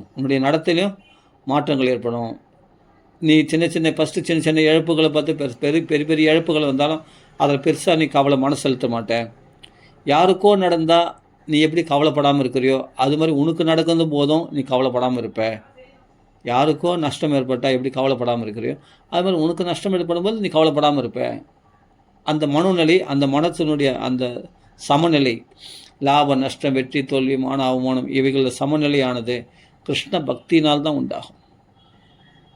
கிருஷ்ணனுடைய அனுக்கிரகத்தினால்தான் உண்டாகும் இந்த சமநிலை. அவ்வளோ லேஸில் உண்டாயிடுது. அந்த மனசில் அவ்வளோ சாந்தி, அவ்வளோ சந்தோஷம். இப்போது சந்தோஷம் எதனாலையும் யாராலையும் நம்ம சந்தோஷத்தின் சாவியை யாருக்கும் கொடுத்துடக்கூடாது. அது பணத்து கையில் கொடுத்துடக்கூடாது. அது ஒரு பெண் கையில் கொடுத்துடக்கூடாது. அந்த பெண் நம்மளை ஆட்டி படைப்பான். அதே மாதிரி ஒரு பணத்துகள் கொடுத்துடாது. அந்த பணம் என்ற மாயை நம்மளை ஆட்டி படைக்கும். மாயா பிசாச்சி பரிமர்த்தி தானம். அப்போ மாயை என்ற பிசாசை நம்மளை ஆட்டி படைக்கும். அதே மாதிரி பொண்ணு, தங்கம், வெள்ளி, இல்லை குடும்ப சூழ்நிலைகள், கவலைகள், இவைகள்லாம் இவைகளிடத்தில் நம்ம சந்தோஷத்தை கொடுத்துட்டு நம்ம அவங்கள தேகின்னு போய் தொங்கின்னு இருக்கக்கூடாது. நம்ம சந்தோஷம் நம்ம கையில் இருக்கணும். யார் கையிலையும் நம்ம சந்தோஷத்தை ஒப்படைக்கக்கூடாது. அப்போ மனசை ஜாக்கிரதையாக வச்சுக்கணும். இப்போ காலையில் சொன்னேன், அந்த மாமியார் மருமக போய் வீடு வீடாக போய் நியாயம் கேட்குறாங்க. நியாயம் கேட்டால் அவங்க என்ன சொல்லுவாங்க? தலையாட்டுவாங்க, அவ்வளோதான். தலையாட்டு போயிடுவாங்க, அவ்வளோதான். நீ அவங்களாம் சொல்லிக்கிறது உனக்கு ஒரு ஆறுதல் நினைக்கிறேன். அதெல்லாம் சொல்யூஷனே கிடையாது. அதெல்லாம் ஆறுதலே கிடையாது. உன்னுடைய ஆத்மாவுக்கு அவங்களாம் சமாதானம் சொல்ல முடியாது. உன்னுடைய ஆத்மாவுக்கு நீ தான் சமாதானம் சொல்லிடணும். பார்த்தியா, இது ஒரு பாடம். இந்த 2 லட்சம் போச்சுன்றது கவலைப்படுற. எனக்கு கூட அதுபோல் லட்சக்கணக்கில் எனக்கு பணம் போச்சு. அதை கவலைப்பட்டேன். ஆனால் என்ன பண்ணேன், அதுலேருந்து ஒரு பாடத்தை கற்றுக்கிட்டேன். என்னென்னா, இது இப்படி தான் ஏமாற்றும். இது மேலே ஆசை கொண்டு அப்படி தான் ஏமாற்றும். சொத்து 2 லட்சம் இல்லை, 2 கோடி நம்ம சொத்தே ஆனாலும் சரி, 1 கோடி ரூபா போதுன்னா, அது கோடியோ எத்தனையோ லட்சமோ எத்தனையோ கோடியோ, அது 1000 கோடி கூட இருக்கு, 2000 கோடி சொல்கிறேன். எல்லாமே நமக்கு அது பெருசாக தோணுதே தவிர அவளும் துன்பத்தை கொடுக்கக்கூடியது அப்படின்னு தெரிஞ்சிடும். எல்லாமே லோஷ்டவத் சப்தத்வீபத்துக்கு அதிபதி. சப்தத்வீபமும் லோஷ்டவத்து மண்ணாங்கட்டி சம்மானிச்சாராம் அம்பரீஷன். அப்படிப்பட்ட மகான்களுடைய சரித்திரங்களை படித்தா தானே நமக்கெல்லாம் இந்த புத்தி மாற்றம் ஏற்படும். நமக்கு சேஃப்டி ஃபஸ்ட்டு மனசுக்கு முதல்ல ஒரு பாதுகாப்பு வளையம். யாருக்கும் நான் அடிமையாக மாட்டேன், எந்த விஷயங்களுக்கும் நான் அடிமையாக மாட்டேன், நான் இப்படி தான் அப்படின்னு நமக்குள்ளே ஒரு வளையம் போட்டுக்கணும். அந்த வளையத்திலேருந்து என்ன தான் சலிக்க செய்தாலும் அதிலேருந்து நான் மனசால் இதை கடைப்பிடிக்கணும். மானசீகமாக சர்வகர்மாணி மானசா சந்நியாசஸ்தே சுகம் வசி நவத்வாரே புரே தேகி நைவ குருமன். இந்த 9 துவாரம் உள்ள புரிக்கு 1000 விஷயங்கள் வரட்டும், 1000 விஷயங்கள் போட்டுங்க, அதுக்கு நான் காரணமாக மாட்டேன். புரியுதா? தேகத்தில் வரக்கூடிய விஷயங்கள், தேகத்துக்கு வரக்கூடிய பாதிப்புகளோ மனசுக்கு வரக்கூடிய பாதிப்புகளுக்கு நான் காரணமாக மாட்டேன். நைவகாரையன்னு என்ன குருவன்னு, நான் எதுலேயும் செயல்படவும் மாட்டேன். அதுக்காக நான் வருத்தப்பட மாட்டேன். செயல்படுறதுனா அதுக்காக வருத்தப்படுறது, அதுக்காக சந்தோஷப்படுறது, வெறுப்பு இவைகளுக்கு உட்பட மாட்டேன். நான் எப்படி இருப்பேன்னா சுகம் வசி, நான் ஆனந்தமாக இருப்பேன். எந்த நிலைகளில் எப்படி இருந்தாலும் சரி. வந்தும்போது ஆமாம், நேற்று 1 லட்ச ரூபாய் கிடச்சிது, சூப்பர் சந்தோஷம் அப்படின்னு சந்தோஷப்படவும் மாட்டேன். 1 லட்ச ரூபா போச்சு, அதுக்காக கவலைப்படவும் மாட்டேன். அப்படின்ற ஒரு திருட வைராக்கியம் நமக்கு ஃபஸ்ட்டு நம் மனசுக்குள்ளே பேசிக்கணும். அதுக்கு ஒரு ஒப்பந்தம் போட்டுக்கணும். அது ஒரு அக்ரிமெண்ட்டு. அந்த அக்ரிமெண்ட்டில் சைன் போட்டணும். நம்ம மனசுக்கூட எந்த பாதிப்புகளாலேயும் நான் பாதிக்கப்பட மாட்டேன் அப்படின்னு ஒரு சைன் போட்டுக்கணும். அது ஆனால் நம்மளால் முடியாது. நம்ம பலவீனமானவர்கள். பகவத் பக்தியினால் சாத்தியமாகும். அதுக்கு தானே பாகவதம் வச்சுருக்காங்க. உங்களுக்கு எவ்வளோ உபதேசங்கள் வேணும், எவ்வளோ உபதேசங்கள் வேணும். பரதயோகீஸ்வரர் சொல்லாத உபதேசமா சொல்லுங்கள்? 24 குருக்கள் சொன்ன நவயோகி சம்வாதத்தில் தத்தாத்திரேயர் சொல்லாத உபதேசமா? ஹம்சாக்கியானத்தில் கிருஷ்ண பரமாத்மா சொல்லாத உபதேசமா? உத்தவருக்கு சொல்லாத உபதேசமா? பகவத்கீதையில் எவ்வளோ உபதேசம் பண்ணியிருக்கார். உத்தவருக்கு கிருஷ்ணர் எவ்வளோ உபதேசங்கள் பண்ணியிருக்கார். அர்ஜுனுக்கு சொல்லாத உபதேசமா கிருஷ்ணன் கீதையில்? சொல்லுங்கள். அர்ஜுனுக்கு கிருஷ்ணன் கீதையில் பண்ணாத உபதேசமா? கிருஷ்ணன் அர்ஜுனுக்கு பண்ணாத உபதேசமானு கேட்குறேன். ஆனால் இங்கே எவ்வளோ உபதேசம் பண்ணியிருக்கா மாதிரி பீஷ்மர் சொல்கிற உபதேசத்தை கேளுங்க. சும்மா அது பீஷ்மர் ஸ்துதின்னு சொல்கிறோம், அதுக்கு முன்னாடி சில விஷயங்களை சொல்கிறார், அது கேளுங்க. சர்வம் காலகிருதம் மன்யே. ஆஹா, எல்லாம் பகவான் நடத்துகிற நாடகம், எல்லாம் காலத்தினால் விதியினால் ஏற்படுகிறது. அப்போ விதியினால் ஏற்படுறது, அதை முன்னால் என்ன மாற்ற முடியும்? அது வர வேண்டியது வந்தே தீரும், அது செயல்பட்டே தீரும். நீ என்ன பண்ணணும்? உன்னுடைய கடமை என்ன? பணி செய்து கிடப்பதே, பகவானுக்கு தொண்டு செய்வது மட்டும்தான் உன்னுடைய வேலை. மற்றதெல்லாம் அவன் பார்த்துப்பான். விதியினால் நடப்பதில் விதியை உன்னால் மாற்ற, காலச்சக்கரத்தை அது சுழல்றத ரொம்ப கால வேகம், சண்டை வேகம் சொல்கிறோம் இல்லையா, அந்த கால வேகத்தை உன்னால், அந்த சுழற்சியை உன்னால் உன்னுடைய பலத்தினால் அதை நிறுத்திட முடியுமா? அந்த கால வேகத்தை, கால சுழற்சியை அது செம்ம வேகத்தில் சுழல்றது அந்த காலம். அந்த காலம் அந்தந்த காலத்தில் கரெக்டாக வர வேண்டியது வந்தே தீரும். அவ்வளோ வேகமாக சுற்றுது. அப்படிப்பட்ட உலகத்தையே லோகபாடர்கள்லாம் இந்த காலத்துக்கு வசப்பட்டிருக்காங்க, காலத்தினுடைய சக்கரத்துக்கு வசப்பட்டிருக்காங்க எல்லாம் லோகபாடலாம். அப்படி எல்லாரையும் அடித்து தள்ளியும் போது அந்த வேகத்தை உன் சாமர்த்தியம் உன் கையினால் அதை தடுத்து நிறுத்த முடியுமா? அந்த காலச்சக்கரத்தை நிறுத்த முடியுமா? அடித்து தூக்கிடும், உன்னை அடித்து தூக்கிடும். அது அவ்வளோ வேகம் முடியாது. சகல லோகங்களையும் பிரளயத்து கொண்டு வருது அந்த காலமானது. அவ்வளோ பவர்ஃபுல்லான அந்த காலச்சக்கரத்தை உன்னால் நிறுத்த முடியுமா? ஆனால் பகவத் பலத்தினால மகான்கள் நிறுத்தியிருக்காங்க அந்த காலச்சக்கரத்தை, தெரியுமா? அந்த காலச்சக்கரம் அவர்களை தீண்டவே தீண்டாது.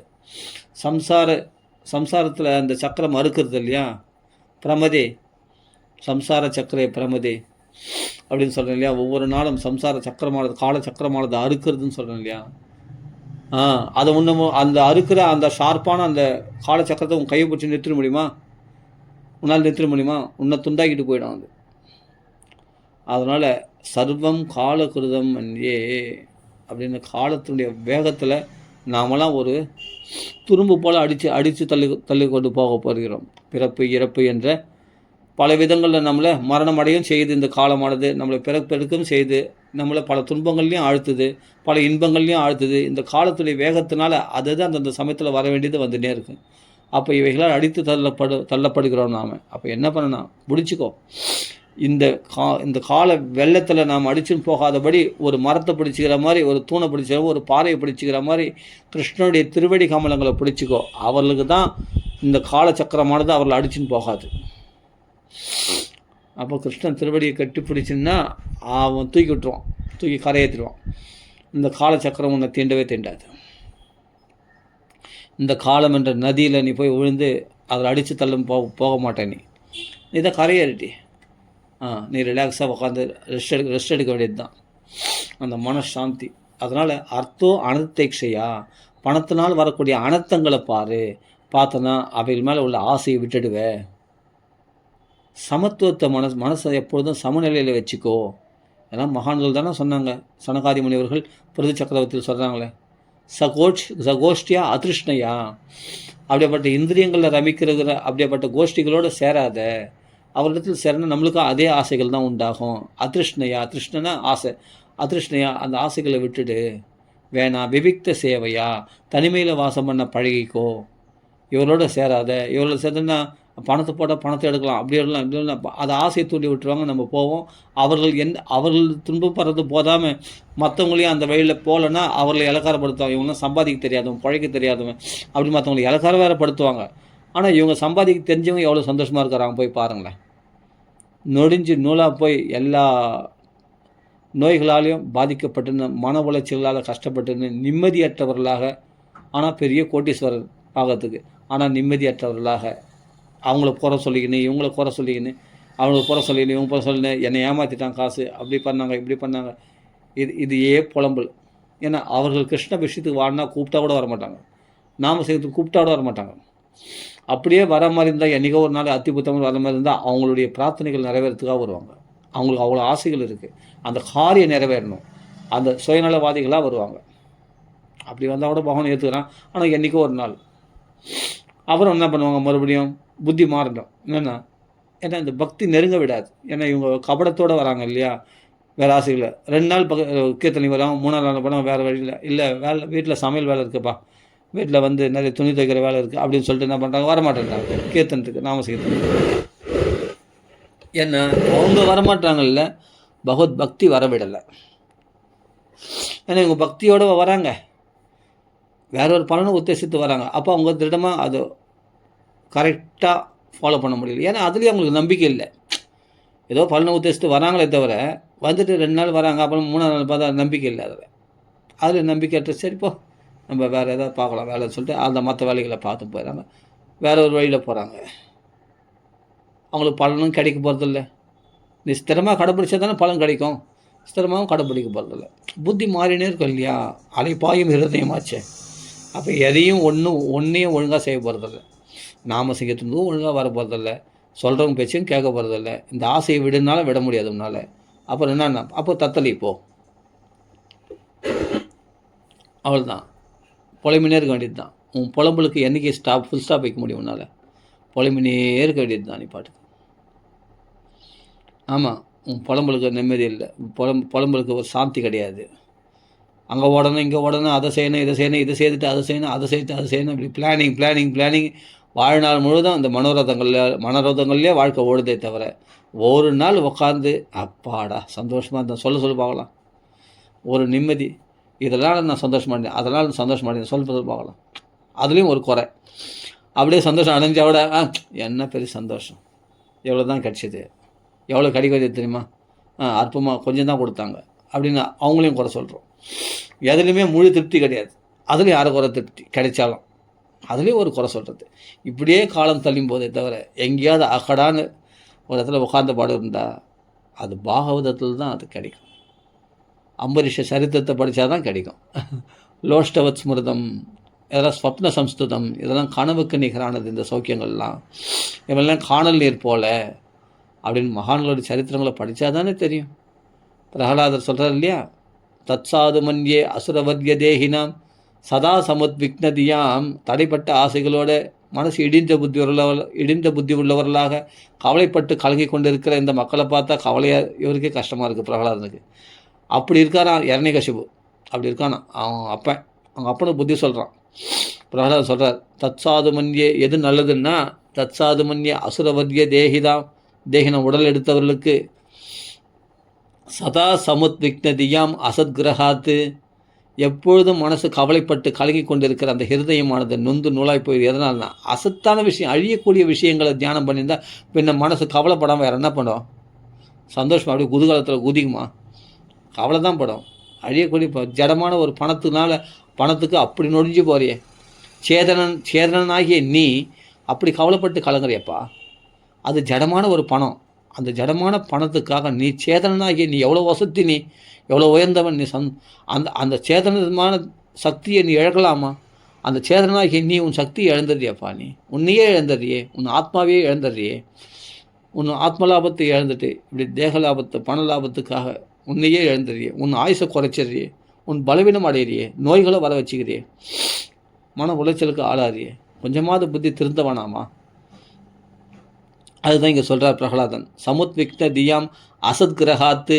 அதனால் ஹித்வா ஆத்மபாதம், அந்த ஆத்மாவுக்கு விமோச்சனமே இல்லாமல் அந்த ஆத்மாவுக்கு அழிவை உண்டாக்கக்கூடிய அப்படிப்பட்ட கிரகம் அந்த கோபம், அப்படிப்பட்ட பாழும் கிணறு போல இதில் விழுந்து தவிக்கிறியே, தத்தளிக்கிறியே. என்னை கை தூக்கி விடுவார் உண்டோ அப்படின்னு புலம்புறியே. பாழுங்கணத்தில் விழுந்துட்டியே. தண்ணீரில் இருந்தால் பரவாயில்ல, மேலோட தண்ணீர் இருக்குது அப்படின்னு சொல்லி நீச்சல் அடிச்சாவது மேலே வந்துடலாம்ப்பா. தண்ணி இல்லாத ஒரு பாழுங்கணத்தில் விழுந்துட்டு நீ கத்தனா கூட யாரும் கேட்காதே. ஆழமான கிணறு, அதுவும் பாழுங்கிணறு. நீ என்ன தான் புலம்புனாலும் உனக்கு நீயே புலம்பி நிற்க தான், அப்படியே புலம்பி சாவ வேண்டியதானே தவிர அந்த கிணத்துல விழுந்து கிரகம் அந்த கோபம். நான் பிரகலாதன் சொல்கிறார், அப்படி அலறி புலம்பி உன் மனசில் புழுகி அப்படியே சாக வேண்டியதுதான் தவிர உன்னை யார் கரையேற்றுவா? பகவான் ஒருத்தன் தான் வரணும் கரையேற்றுறதுக்கு. பகவான் ஒருத்தன் தான் வரணும். இல்லை அவனே அழுதுக்க வேண்டியது தான். அவன் துன்பத்துக்கு அவனே கவலைப்பட்டு அழுதுன்னு வேண்டியது தான் காலம் பூரா. இப்படி இல்லாட்டி புலம்பி இருக்க வேண்டியது தான். இது விமோச்சனம் எங்கே? பணமா விமோச்சனம்? பணக்காரனை காண்பிக்கிட்டோமா? கோடீஸ்வரனாக இருக்கிறான், போய் பாருங்கள். படுத்த படுக்கையாக இருக்கிறான் கோடீஸ்வரன். டென்ஷன் வாழ்நாள் முழுதும் டென்ஷன். அதுக்காக மதுபானம் சாப்பிட்றது. கடைசியில் போய் பாருங்கள், வீட்டில் விழுந்து கிடறான். பெரிய கோடீஸ்வரன், எத்தனையோ கோடிக்கு அதுபடி. போய் பாருங்கள், வீட்டில் பத்துன்னு இருக்கான். வயசு ஒன்றும் அவ்வளோ வயசு இல்லை, சின்ன வயசு தான். காமிக்கிட்டோமா? எவ்வளோ பேர் கோட்டீஸ்வரி, எப்படியாப்பட்ட அம்மா. அப்படியே ஹாரமாக கழுத்தில் போட்டுருப்பாங்க. கழுத்தில் காதலையும் பார்த்தா அப்படியே காதல் தொங்கும், அப்படி குண்டலமாக. அப்படியேப்பட்டவங்க இன்றைக்கி என்ன நிலைமையில் இருக்காங்க தெரியுமா? என்ன நிலைமையில் இருக்காங்க. அதெல்லாம் சொல்லக்கூடாது. எதுக்கு சொல்கிறேன், ஏன்னா அதெல்லாம் சொல்லக்கூடாது. ஏன்னா எனக்கே அதெல்லாம் சொன்னால் ரொம்ப கோரமாக இருக்கும். அப்படிப்பட்ட நிலையில் தள்ளப்பட்டிருக்காங்க. வயசு ஒன்றும் அந்தளவுக்கு வயசு ஆகலை சொல்கிறேன். ஏன்னா பணக்காரன் சொல்கிறவன் பணக்காரன்னு அவரெல்லாம் இந்த பாகவத் இப்படிப்பட்ட உயர்ந்த தெய்வீக விஷயம், ஆன்மீக விஷயந்தான் சொல்யூஷனே. ஆனால் அதுக்கு வராமல் இவர்கள் பௌதிகத்திலேயே பரிகாரம் தேடிக்கிட்டு, அதாவது கொஞ்ச நேரம் தோளில் தூக்குற, தோல் வலிக்குதுன்னு டக்குன்னு தலைமையில் வச்சுக்க போகிற, கொஞ்ச நேரம் தலையும் தானே வலிக்கு போகுது, அப்போ தலையிலேருந்து தோலுக்கு இறக்கி போகிற. என்றைக்கு தான் இந்த சுமையை இறக்கி வைக்கல மொத்தம், அந்த சுமையை மாற்றிக்கிற. அது மாதிரி கடன் வந்துச்சுன்னா உணரத்தில் கடன் வாங்குகிறான், உணரத்தில் கடன் வாங்கி இந்த கடன் அடைக்கிறான். இந்த கடனுக்கு என்ன பண்ண போகிறேன்னா அதுக்கு இன்னொரு கடன் வாங்குகிறான். அப்போ என்றைக்கு தான் கடனை முழுசாக ஒழிக்க போகிறேன். ஒரு கடன் வாங்குறதுக்கு இன்னொரு கடன் வாங்கி அந்த கடன் அதிகமாச்சு. 20 லட்சம் 40 லட்சம் ஆச்சு. 40 லட்சம் அப்புறம் என்ன ஆச்சு, 60 லட்சம் ஆகிப்போச்சு. இப்போ என்னன்னா கோடிக்கணக்கில் இல்லைப்பா, சின்ன செலவு தான், அதுக்கு தான் கடன் வாங்கினேன், அது வட்டி போட்டு குட்டி போட்டு கட்சியில் பெரிய கடன் ஆகிப்போச்சு. இப்போ அவங்களுக்கு யார் பதில் சொல்கிறது? ஒரு கடன் அடிக்கிறதுக்கு உணரத்தில் கடன் வாங்கினேன், அந்த கடன் யார் சொல்கிறேன். அது மேலே தோளில் உள்ள சுமையை இதெல்லாம் பரிகாரம் ஆகாது. என்றைக்கு சொல்கிறேன், பணம் கஷ்டம் மட்டும் இல்லை, மன கஷ்டம் பெருசு. அதே மாதிரி சொத்து சுகம்லாம் இருக்கும், இருக்கிறதுல சந்தோஷம் அடைகிறாங்க. சந்தோஷம், அப்பா அன்றைக்கி வேலைக்கு போகிறேன், ஏதோ 2 லட்சம் சம்பளம் வருது, ஏதோ அப்படியே தள்ளியும் போகுது. அதுக்கு அதுக்கான செலவுகளும் இருக்குது. செலவுகள் அதுக்குன்னு வராமல் இல்லை, செலவு வந்துன்னு தான் இருக்குது. ஆனாலும் சில பேர் சேஃப்டி பண்ணி சந்தோஷமாக இருக்கிறாங்க, திருப்தியாக. எதனால்னா அவங்க பாகவதம் படித்தவங்களாக இருப்பாங்க, பகவத்கீதை படித்தவங்களாக இருப்பாங்க, பகவன் நாம சொல்கிறவங்களா. அதனால தான் அவங்களுக்கு கொஞ்சமாவது அந்த சாந்தின்னு என்னன்னு தெரியுது. அந்த கொஞ்சம் அவங்களுக்கு அந்த ஆசுவாசமாக, அந்த கொஞ்சம் ஆசுவாசமாவது அவங்களுக்கு கிடைக்குது. முழுசாக பணத்தாசை விட்டவங்கன்னா அவங்களுக்கு எப்பொழுதும் சந்தோஷம்தான். சுகமஸ்தி முனேர்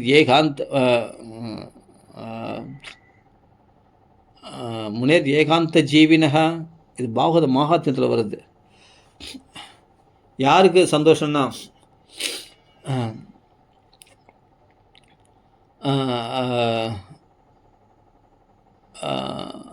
இந்திரனுக்கு சௌக்கியம் கிடையாதான். சக்கரவர்த்தி பதிவாடைஞ்சிருக்கான், அவனுக்கு சௌக்கியம் கிடையாதான். யாருக்கு சௌக்கியம்னா அது பாகவத மகாத்மியத்தில் வருது. அருமையான ஸ்லோகம் அது.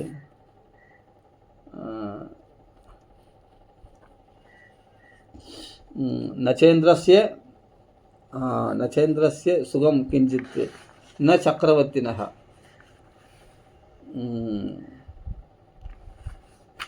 நச்சேந்திரஸ்ய ந கிஞ்சித், அதாவது அது யார் சொல்கிறதுன்னா கோகர்ணன் சொல்கிறார்.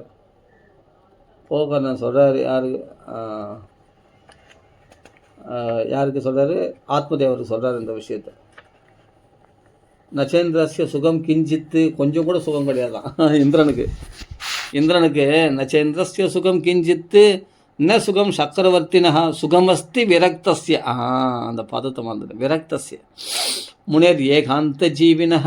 அதை மறந்துட்டு தான் சரி, இப்போ தான் ஞாபகம், இப்போ தான் பார்க்குறேன். ஓகே.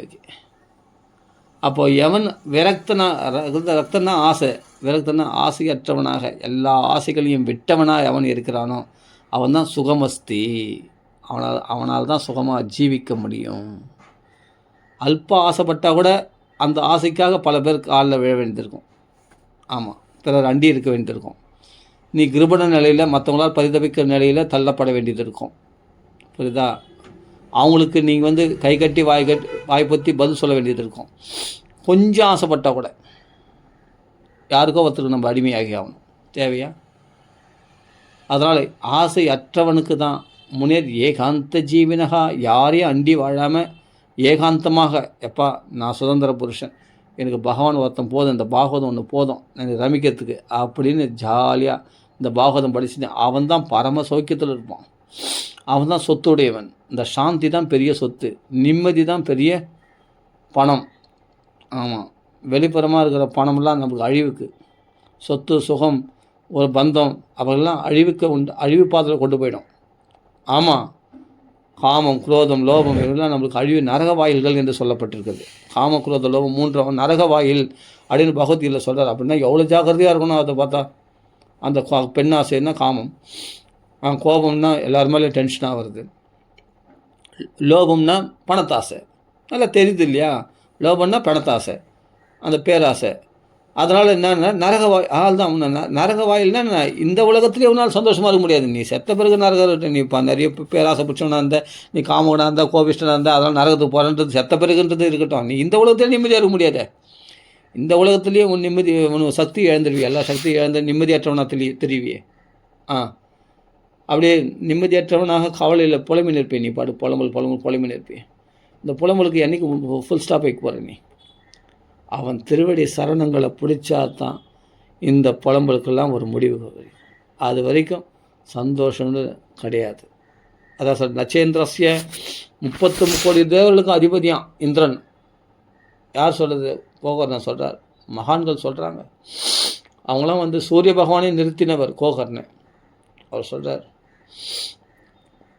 அப்படியேப்பட்ட 33 தேவர்களுக்கு அதிபதியான இந்திரனுக்கு கூட சுகம் கிடையாதுப்பா, நிம்மதி இல்லாமல் தான் இருக்கிறான். இன்னும் சுகம் கிஞ்சித்து கொஞ்சம் கூட கிடையாது அப்படின்ற சுகமும் சக்கரவர்த்தினகா கொஞ்சம் கூட சுகம் இல்லாமல் சக்கரவர்த்தியாக இருந்தால் கூட அதை பார்க்கலாம், இதை பார்க்கலாம், அங்கே போகலாம், இங்கே போகலாம், அவர் அந்த பணம் வந்துச்சா, இந்த பணம் வந்துச்சா, அந்த வரி வந்துச்சா, வசூல் வந்துருச்சா அப்படின்ட்டு சக்கரவர்த்தி கூட சிற்றரசுகள் வசூல் பார்க்குறான். அப்புறமா பார்த்தா அவங்களுக்கு கவனிக்கணும், இவங்களுக்கு கவனிக்கணும், அவங்களுக்கு ஏற்ற மாதிரி அந்த இவங்களுக்கு மக்களுக்கு ஏற்ற மாதிரி வேஷம் போடணும், எல்லாமே இருக்குது இல்லையா? கடைசியில் என்ன பண்ணார்? கைகை இடத்துல போய் ஏமாந்துட்டார். அப்போ அவர்கள் கூட நிம்மதி இல்லைல்ல. அப்போ சக்கரவர்த்திகள் கூட நிம்மதி இல்லைன்னா, அப்போ சாதாரண மனுஷனுக்கு நிம்மதி இல்லைன்னா பெரிய விஷயமே இல்லை. ஏம்பா, இந்திராதி தேவர்களுக்கே நிம்மதி இல்லை, சக்கரவர்த்திக்கு நிம்மதி இல்லைன்னு சொன்னால் அப்போ சாதாரண மக்களை பற்றி கவலைப்படு. சாதாரண மக்கள் தான் கொஞ்சம் நிம்மதியாக இருக்கலாம். பணம் இல்லைன்னா ரொம்ப நல்லது, சொத்து சுகம் இல்லை ரொம்ப நல்லது. எனக்கு எதுவும் இல்லைன்ட்டு நிம்மதியாக இருந்துடலாம். பணம் சொத்து சுகம் இருக்கிறவங்க தான் கவலை பண்ணோம், அது இழந்துட்டா. இப்போ நான் சொல்கிற ஒரு பெரிய கோடீஸ்வரி அந்த மருமக மாமியார் பார்த்தா, ஆனால் பார்த்தா ஒரு 2 லட்சம் போயிடுச்சுன்னா அப்படியே ஒடிஞ்சிடுறாங்க. அவங்களுக்கு பணம் இல்லாமல் ஒன்றும் இல்லை. அவங்களுக்கு இந்த ரோடுலேருந்து அந்த ரோடு வரைக்கும், இந்த ரோடுலேருந்து அந்த ரோடு வரைக்கும் பெரிய நிலம் இருக்குது, பெரிய சொத்து. அவங்க சொத்துக்காரங்க. அவங்க அப்படிப்பட்ட கோடீஸ்வரங்க தான். அவங்க பணம் இல்லாதவங்க கிடையாது. ஆனால் அந்த 2.5 வருஷம் என்ன பண்ண, இந்த 2 லட்சத்துக்கு வட்டி கட்டுறாங்க. அதுக்காக சொல்கிறேன். அப்போ அவ்வளோ கஷ்டப்படுறாங்க. ஆனால் நிம்மதி இழந்து கஷ்டப்படுறாங்க. இன்றைக்கி உடம்பு நல்லா இருக்கும்போது நம்ம பேசலாம், சபிக்கலாம், கத்தலாம், ஆர்ப்பாட்டம் பண்ணலாம், ரொம்ப கோவப்படலாம், ரொம்ப டென்ஷன் ஆகலாம், ஆகாசத்துக்கு பூமிக்கு குதிக்கலாம். ஆனால் இந்த ரத்தம் சுருங்கி போய் ஒரு நாள் ஒடுங்கி உட்காரும்போது அப்போல்லாம் உன்னால் எந்த ஆட்டமும் பலிக்காது.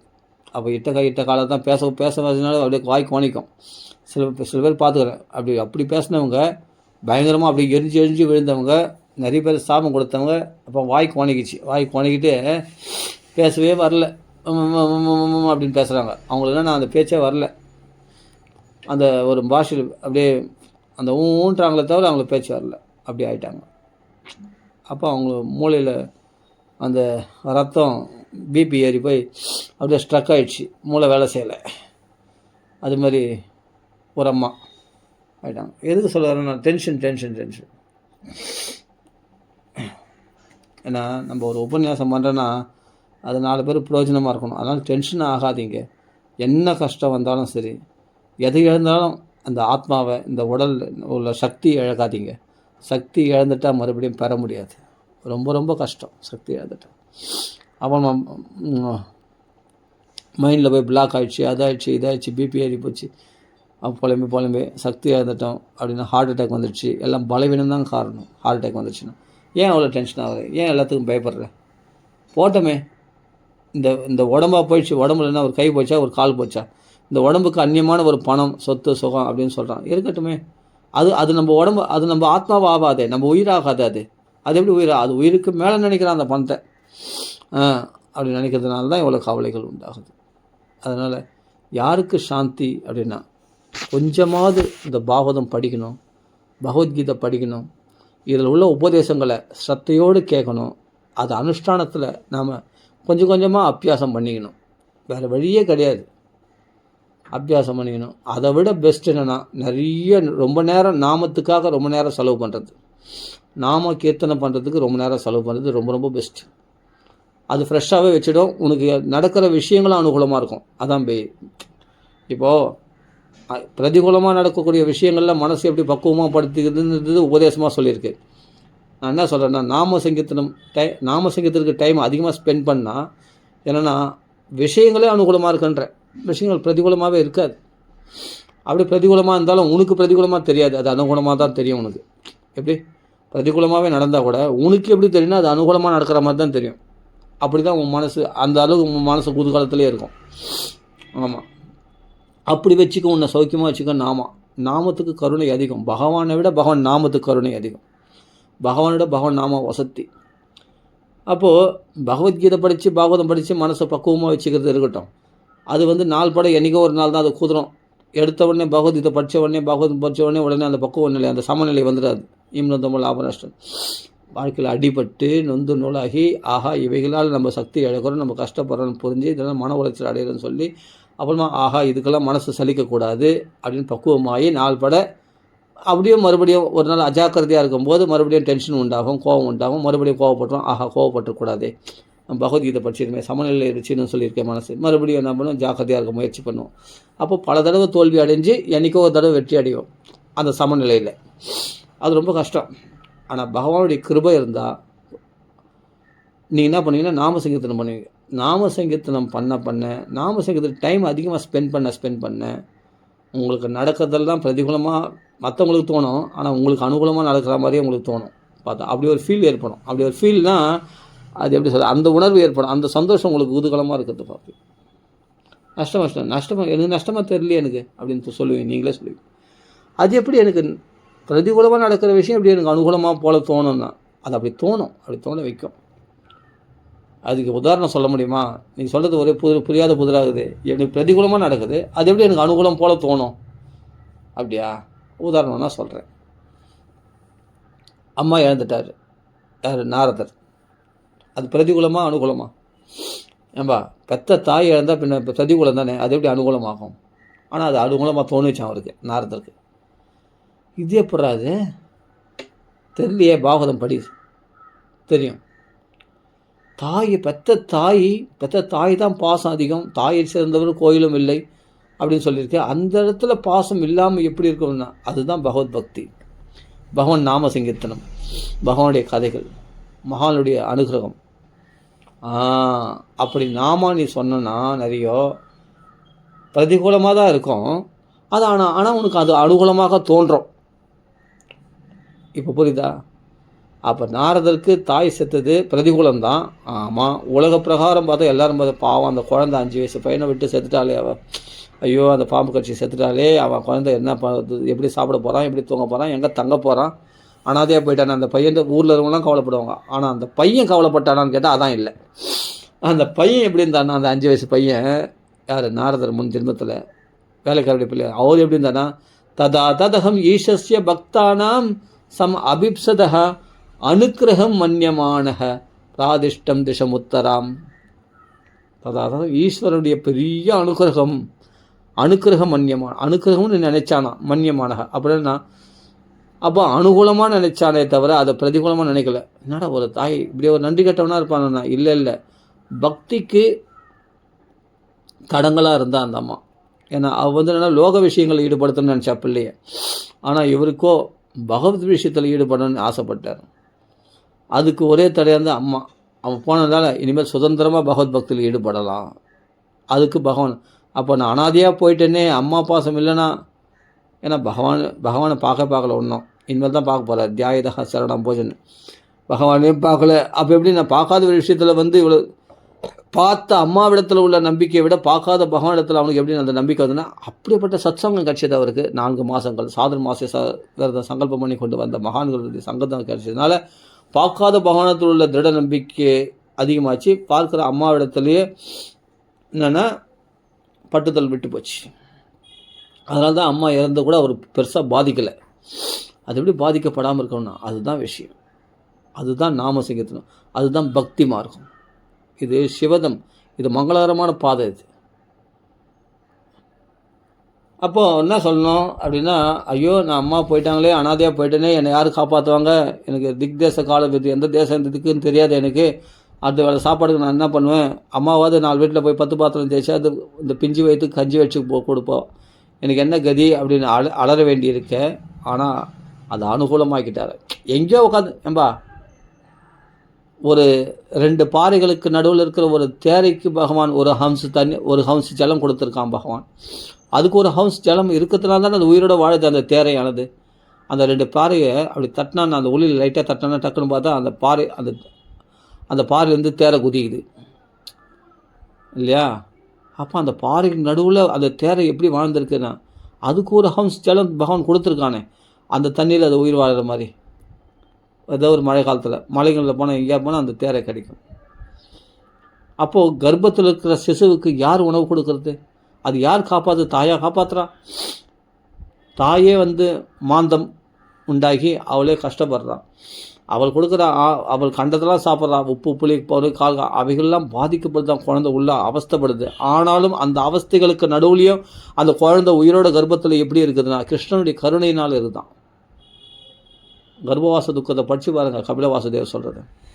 அப்போ அவள் உடலில் கடு தீக்ஷ்ணம் உஷ்ணம் அப்படிப்பட்ட புளிப்பு காரம் இவைகள்லாம் போய் அந்த சுகுமாரிய அப்படிப்பட்ட சௌகுமாரியமாகிய அந்த சாஃப்டான திருமேனியை போய் அப்படி பாதிக்குமா. அவ்வளோ பாதிப்புகளுக்கு நடுவில் அந்த புழுக்கள்லாம் ஜந்து சம்பவா. அப்போது ஜந்துக்கள்லாம் பல புழுக்கள்லாம் கடிக்குமா அந்த குழந்தைக்கு சொரிஞ்சிக்க முடியாது. அந்த குழந்தை எஸ்கேப் ஆக முடியாது. சாரிகா இவ பக்ஷினா அப்படின்னு கூண்டில் அடைக்கப்பட்ட கிளி போல் அந்த கர்ப்பவாசத்தில் அவ்வளோ கஷ்டப்படும் அந்த குழந்தை. கர்ப்பவாச துக்கத்தை பற்றி கபிலவாசர் சொல்கிறார். பதமாக படித்து பாருங்கள். அவ்வளோ கஷ்டங்கள் அனுபவிக்குது அந்த குழந்தை. அந்த கஷ்டங்களுக்கு நடுவில் அது உயிர் அடிக்கடி மூர்ச்சை அடைந்துடுமா. இதுக்கு என்ன சொல்கிறீங்க? மூர்ச்சை அடைந்துடுமா, அடிக்கடி மூச்சட்டு போயிடுமா, மறுபடியும் மூச்சு வருமா. அந்த தாய் கொடுக்குற உணவுனால் அது போஷிக்கப்படுறதில்ல. அந்த தாய் சாப்பிட்ற உணவுனால் பாதிக்கப்படுகிறது அந்த குழந்தை. ஆனால் அந்த உணவு தான் அதுக்கு சாப்பாடு வச்சுங்க. இருந்தாலும் அது கடுமையான தீக்ஷ்ணம், காரம், புளிப்பு, கடுமையான காரம், உப்பு, புளி இந்தமாக நாக்கு சுவையாக இருக்கும். ஆனால் இந்தமாக கொஞ்சம் அளவு அந்த நாக்கு டேஸ்ட் பண்ணி வயசில் கொஞ்சம் பெரியவங்க, அதனால் இந்தமாக தேகக்கட்டுக்கு இதெல்லாம் தாங்கக்கூடிய சக்தி இருக்குது. அதனால் ருச்சியாக சாப்பிட்றாங்க. காரம், புளி, உப்பு எல்லாத்தையும் தாங்கக்கூடிய சக்தி இருக்குது. ஆனால் அந்த பச்சை குழந்தை அந்த உடம்பு ரொம்ப சாஃப்டான திருமேனியில் அதுக்கு இந்த உப்பு புளி காரம் போய் தாக்கினா அதால் தாங்க முடியுமா? அதனால் அது மட்டும் இல்லை, அது உள்ள ஜந்துக்கள்லாம் கடிக்குமா. அந்த ஜந்துக்கள்லாம் நம்ம பெருசாக நம்ம மதிக்க மாட்டோம். ஆனால் அந்த குழந்தைகளுக்கு அந்த சின்ன சின்ன ஜந்துக்கள் பெருசாக பாதிக்கும். பெருசான வெளியே உண்டு பண்ணும். ஆமாம், பெருசான வெளியே உண்டு பண்ணி மூர்ச்சை அடைய சேர்த்துடுமா. மூர்ச்சை அடைய சேர்த்துனா மயக்கம் அடிக்கடி மூர்ச்சட்டு போயிடுமா. அதெல்லாம் அந்த குழந்தை அசையில் என்ன ஆச்சு பாருங்கள். ஸ்கேனில் பார்த்தா குழந்தை அசையிலையே, ஆக்டிவேட் இல்லையே அப்படின்னு அடிக்கடி மூர்ச்சை அடையுது. அப்புறம் மறுபடியும் அதை ஆக்டிவேட் உண்டு பண்ணி எல்லாம் பண்ணுறாங்க இல்லையா ட்ரீட்மெண்ட்லாம். அப்புறமா அந்த குழந்தை என்னென்னா ஆட்டோமேட்டிக்காக ஏதாவது ஒரு பகவானுடைய சங்கல்பத்தினால பகவானால் ரட்சிக்கப்படுறதுனால மறுபடியும் அது உயிரோடு இயங்குறது அந்த வயிற்றில். மறுபடியும் சுரண்டு வருது வயிற்றில் இல்லையா அந்த குழந்தை அந்த கர்ப்ப வாசத்தில். அப்போது கர்ப்பத்தில் இருக்கிற அந்த சிசுவை யார் ரட்சிக்குதுன்னு நினைக்கிறீங்க? பகவான் தான் ரட்சிக்கின்றான். கர்ப்பத்தில் எந்த பகவான் ரட்சிக்கிறானோ அவனே நீ வெளியில் வந்தாலும் உன்னை காப்பாற்றுவான்.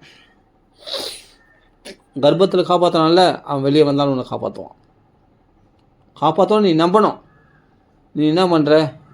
பகவானுடைய நம்பிக்கையை புறக்கணிச்சிட்டு நான் பார்த்துப்பேன் அப்படின்னு ஒரு வயசுக்கு மேலே நாம் ரொம்ப சிரமப்படுறோம், கஷ்டப்படுறோம் தர்மங்களை விட்டுட்டு. அப்போ அந்த கர்ப்பவாசத்தில் தாயால் கூட பாதுகாப்பு சொல்லப்போனால் தாய் சாப்பிட்ற சாப்பாடு அதுக்கு பாதிப்பு கூட உண்டாக்கிது அந்த குழந்தைய. அப்படின்னா அப்போ தாயால் கூட பாதுகாக்கப்படலை, பகவானால் பாதுகாக்கப்படுகிறது அந்த கர்ப்பவாசத்தில் அப்படின்னு கபில வாசுதேவர் உபதேசத்தில் படிக்கிறோம். அப்போ யோசித்து பாருங்கள். அப்போ நாமெல்லாம் இப்போது இது மட்டும் நான் சொல்ல மாட்டேன், இன்னும் நிறைய சொல்லலாம்.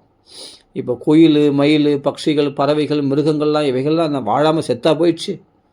மரங்கள், செடி கொடிகள்லாம் ஜீவிகளை சொல்லுங்கள். நீரில் வாழற அந்த கிருமி முதல் கொண்டு பாக்டீரியா, வைரஸ்ன்னு சொல்கிறவன் அந்த கிருமிகள் முதல் கொண்டு இப்போ கோடிக்கணக்காக பல கோடி கணக்கான இவ்வளோ ஜீவராசிகள் மனுஷனால் பாதுகாக்கப்படுகிறது. எல்லாமே கிடையாது. மனுஷன் சில ஜீவராசிகள் வேணால் நாயை வளர்க்கலாம், கோயை வளர்க்கலாம், அது வேணால் சாப்பாடு போடலாம், அவ்வளோதான் செய்யலாமே தவிர மாடுகளை வளர்க்கலாம், அது ஜீவனம் போடலாம். ஆனால் இதுக்கு அண்ணாண்டு இருக்கிற கோடிக்கணக்கான ஜீவராசிகளுக்கு இந்த மனுஷன் தான் சாப்பாடு போடுறான், பகவான் போடுறான் சாப்பாடு. அப்போ அந்த குயில் மயில்களுக்கெல்லாம் அவைகளுக்கு தேவையான உணவுகளை ஏற்கனவே பகவான் சிருஷ்டி பண்ணி அவைகளை பர்ஃபெக்டாக நம்ம சாப்பிட்ற சாப்பாடு அது மலமாகவும் மூத்திரமாகவும் தனியாக பிரிஞ்சு அதுக்கு சக்தி தேவையான, எலும்புகள் தேவையான, ரத்தத்துக்கு தேவையான அந்த சக்திகளை தனியாக பிரித்து ஒரு பெரிய ஃபேக்ட்ரியே நடக்குது இல்லையா நம்ம வயிற்றுக்குள்ள. இத்தனை அதிசயங்களை பண்ணுறானே பகவான். எவ்வளோ விஷயங்களை பார்த்தாவே நம்மளுக்கு கிருஷ்ண பக்தி உண்டாக வேண்டாமா? அவன்தான் வைஸ்வானர்னா வந்து 4 வித அன்னங்களை கடித்து தின்றது, மென்று தின்றது, நக்கி சாப்பிட்றது, உறிஞ்சி சாப்பிட்றது அப்படின்னா சொல்கிற 4 வித அன்னங்களையும் அவன் தான் செரிக்க செய்கிறானா. ஜடராக்னியாக இருந்த வைஸ்வானர் தான் அந்த வயிற்றுக்குள்ள. எவ்வளவும் பிரித்து, இல்லைனா உனக்கு செமிக்கலைன்னா என்ன ஆகும்? உயிரே போயிடும். ஜெரிக்கலைன்னா வாந்தி வரும், இல்லை வாய் கொமட்டும். ஏன்னா தின்றதை ஜெரிக்கலை, ஜீரணமாகலை அப்படின்னா என்ன ஆகும்? அவன் பாடு திண்டாட்டம் ஆகிட்டான். ஹாஸ்பிட்டல் தான் போய் ஆகணும், இல்லை உயிரே போகிறது கூட, ஏன்னா ஃபுட் பாய்சன் சொல்லிட்டு உயிரே போகிறது கூட வாய்ப்பு உண்டு ஜீரணமாகலாம். அப்போது இதெல்லாம் நம்மளுக்கு இவ்வளோ பர்ஃபெக்டாக பண்ணுறானே பகவான். அப்போ நம்ம வந்து இதெல்லாம் பார்த்தாவது நம்ம கிருஷ்ண பக்தி வந்தாவானா, கிருஷ்ணத்தில் நம்பிக்கை உண்டாகவானாவா? அப்போ கர்ப்பத்தில் இருக்க சிசு யார் காப்பாற்றுறான்? அந்த ரெண்டு பாறைகளுக்கு நடுவில் இருக்கிற தேரையை யார் காப்பாற்றுறான்? அப்போ அவன் எல்லாத்துலேயும் நம்மளை காப்பாற்ற மாட்டானா? அப்போ ஒரு பறவைகள் குயில்களுக்கெல்லாம் நீயா சாப்பாடு போடுற? ஒரு காக்கா குருவிகள்லாம் அவைகளுக்கு அது பகவான் இறைகள் அவைகளுக்கு தேவையான இறைகளையும் பகவான் படைச்சிருக்கான் இல்லையா? அவைகளும் சாப்பிட்டுட்டு உயிரோடு தானே வாழ்ந்து கொண்டு இருக்கிறது. அவைகள்லாம் பிபி சுகர்லாம் இல்லையே, அவைகள்லாம் எந்த கவலையும் இல்லையே, நாளை பற்றி கவலைகள் இல்லையே, அதுக்கு நல்ல ஆடைகள்லாம் உடுத்திக்கலையே, அதெல்லாம் பணத்தை நாளைக்கு எதிர்காலத்துக்கு தேவையான சேர்த்து வச்சுக்கலையே. ஆனால் அவைகள்லாம் என்னென்னா நல்லா பாடின்னு குயில் கூவின்னு ஆனந்தமாக சந்தோஷமாக ஹாப்பியாக ஜம்முன்னு பறந்து போகுது. அது ஆகாசமாக, அதுவும் வரிசையாக அழகாக பறந்து பறவைகள் ஆகாசத்தில் பார்த்துருக்கீங்களா? வெள்ளையாக அந்த கொக்குலாம் பார்த்தா அழகாக அப்படியே ஜோடி அழகாக லைனாக ஒரு ஃபார்மாக போவோம். அதெல்லாம் பார்த்தா அழகாக போவோம், ஜாலியாக போவோம். அது ஊட்டிக்கு போவோமோ கொடைக்கானல் போவோமோ எங்கே தெரில. அது மாதிரி வேடந்தாங்கல் சொல்கிறாங்க இல்லையா? அது மாதிரி போகும்போது அதில் பறவைகள்லாம் இருக்கிற இடம் வேடந்தாங்கல் சொல்லுவாங்க இல்லையா? அது மாதிரி வெளிநாட்டு பறவைகள்லாம் வருமா, அவைகள்லாம் ஜாலியாக, அது உல்லாச யாத்திரை. அதுங்களாம் நாளையை பற்றி கவலை இல்லைப்பா அதுங்களுக்கு. அதனால தான் உல்லாசமாக ஜாலியாக பறந்துன்னு போகுது. நம்மளால அடுத்த நிமிஷம் ஒவ்வொரு நிமிஷத்தையும் நம்ம கவலைப்பட்டுக்கிறோம். நம்ம வாழ்க்கையை எப்படி குறுகிய மனப்பான்மையோட எப்படி சிறை வாழ்க்கையை அனுபவிக்கிறோம். ஆனால் அவைகள்லாம் பாருங்கள் எவ்வளோ ஃப்ரீடமாக ஜாலியாக ஆகாசத்தில் பறந்து அழகாக கூவின்னு அழகாக ரெக்கை அடிச்சுக்கின்னு அழகாக லைன் ஃபார்மாக அழகாக அது வரிசையாக அழகாக போகுது பாருங்கள். அதெல்லாம் பறவைகளை பாருங்கள், அந்த மனசு அப்படியே ஒரு சாந்தி கிடைக்கும். ஆகாசத்தை பாருங்கள், மனசில் விசாலமாகிடும், மனசில் உடனே ரிலாக்ஸேஷன் கிடைக்கும். அந்த நீல வானத்தை பாருங்கள், மனசுக்கு ரிலாக்ஸேஷன் ஆகிடும். இயற்கை காட்சிகளை பாருங்கள், மனசு செழிப்பாகிடும், மனசில் உற்சாகம் வரும். கிருஷ்ண கதைகளை கேளுங்க, குதூகலம் உண்டாகும். இதுதாங்க நம்ம சௌக்கியத்துக்கு என்ன வழியோ, சந்தோஷத்துக்கு என்ன வழியோ. ஆத்ம பலம், இந்த உற்சாக பலம், இது பலத்தை விருத்தி பண்ணுறதுக்கு நாம் சிந்திக்கணுமா? பலத்தை குறைக்கிறதுக்கான விஷயங்களை போய் அல்ப விஷயங்களை போய் மனசை பறி கொடுத்துட்டு தேகின்னு போய் நிற்கணுமா? கிருபணனாக மற்றவர்களாக பரிதபிக்கக்கூடிய நிலையில் தள்ளப்படணுமா? யோசிச்சு பாருங்கள். நான் சொன்னலையே காலில் அவங்களுக்கு போய் இவங்களுக்கு போய் நியாயம் கேட்டு என்னென்னா பரிதபிக்கக்கூடிய நிலையில் தள்ளப்பட்டாங்க. ஆனால் பெரிய கோட்டீஸ்வரர். ஆனால் 2 லட்சம் அவங்களால அது பெரிய காசாக நினச்சி அவங்களால பாதிப்பு தாங்க முடியல. ஒன்றுமில்லாதவங்க நிம்மதியாக இருப்பாங்க. குசல இருந்தால் கவலைப்பட்டாரா? ஆனால் வந்து கிருஷ்ண கதையை சொல்லுது. ஏன்னா அவருக்கு ஒன்றும் சொத்து சுகம் எதுவும் இல்லை, ரொம்ப கஷ்டம் இல்லை, பணம்லாம் ரொம்ப இல்லை, அதனால் இழக்க வேண்டிய அவசியம் இல்லை. இப்போது தரையிலே திட்ட வச்சுக்கோ, அவன் கீழே விழ வேண்டிய அவசியம் இல்லை. ஒரு நல்ல ஒரு மாடி மேலே இருக்கிறவன் தான் மாடி மேலே பத்துருக்கான்னா அது ஒரு மொட்டை மாடியில் பத்துருக்கான், செவரே இல்லைன்னா அவன் தான் கீழே வரத்துக்கு வாய்ப்பு உண்டு. ஒரு செவுத்து மேலே பத்துருக்கான், ஒரு திண்ணை மேலே பத்துருக்கானா அவன் கீழே வரத்துக்கு வாய்ப்பு உண்டு. ஏன்னா அவன் ஹைட்டில் உட்காந்துருக்கான். அவன் தான் கவலை பண்ணமே தவிர தரையில் பத்துருக்கான் கவலை பண்ண. ஏன்னா தரையில் பிறண்டா கூட வச்சுக்க, அவன் கீழே விழுப்பதில்லை. ஏன்னா கீழே தானே பத்துனுக்குறான், அவனுக்கு பாதிப்பு இல்லை. அது மாதிரி ஏழப்பட்டவன பணம் இல்லை, அதனால் நான் இழந்துட்டேன்னு கவலைப்படுறதில்லை. பெருசாக நான் எதுவும் இழக்க போகிறதில்லை. ஏன்னா இருந்தால் தானே நான் இழக்கிறதுக்கு.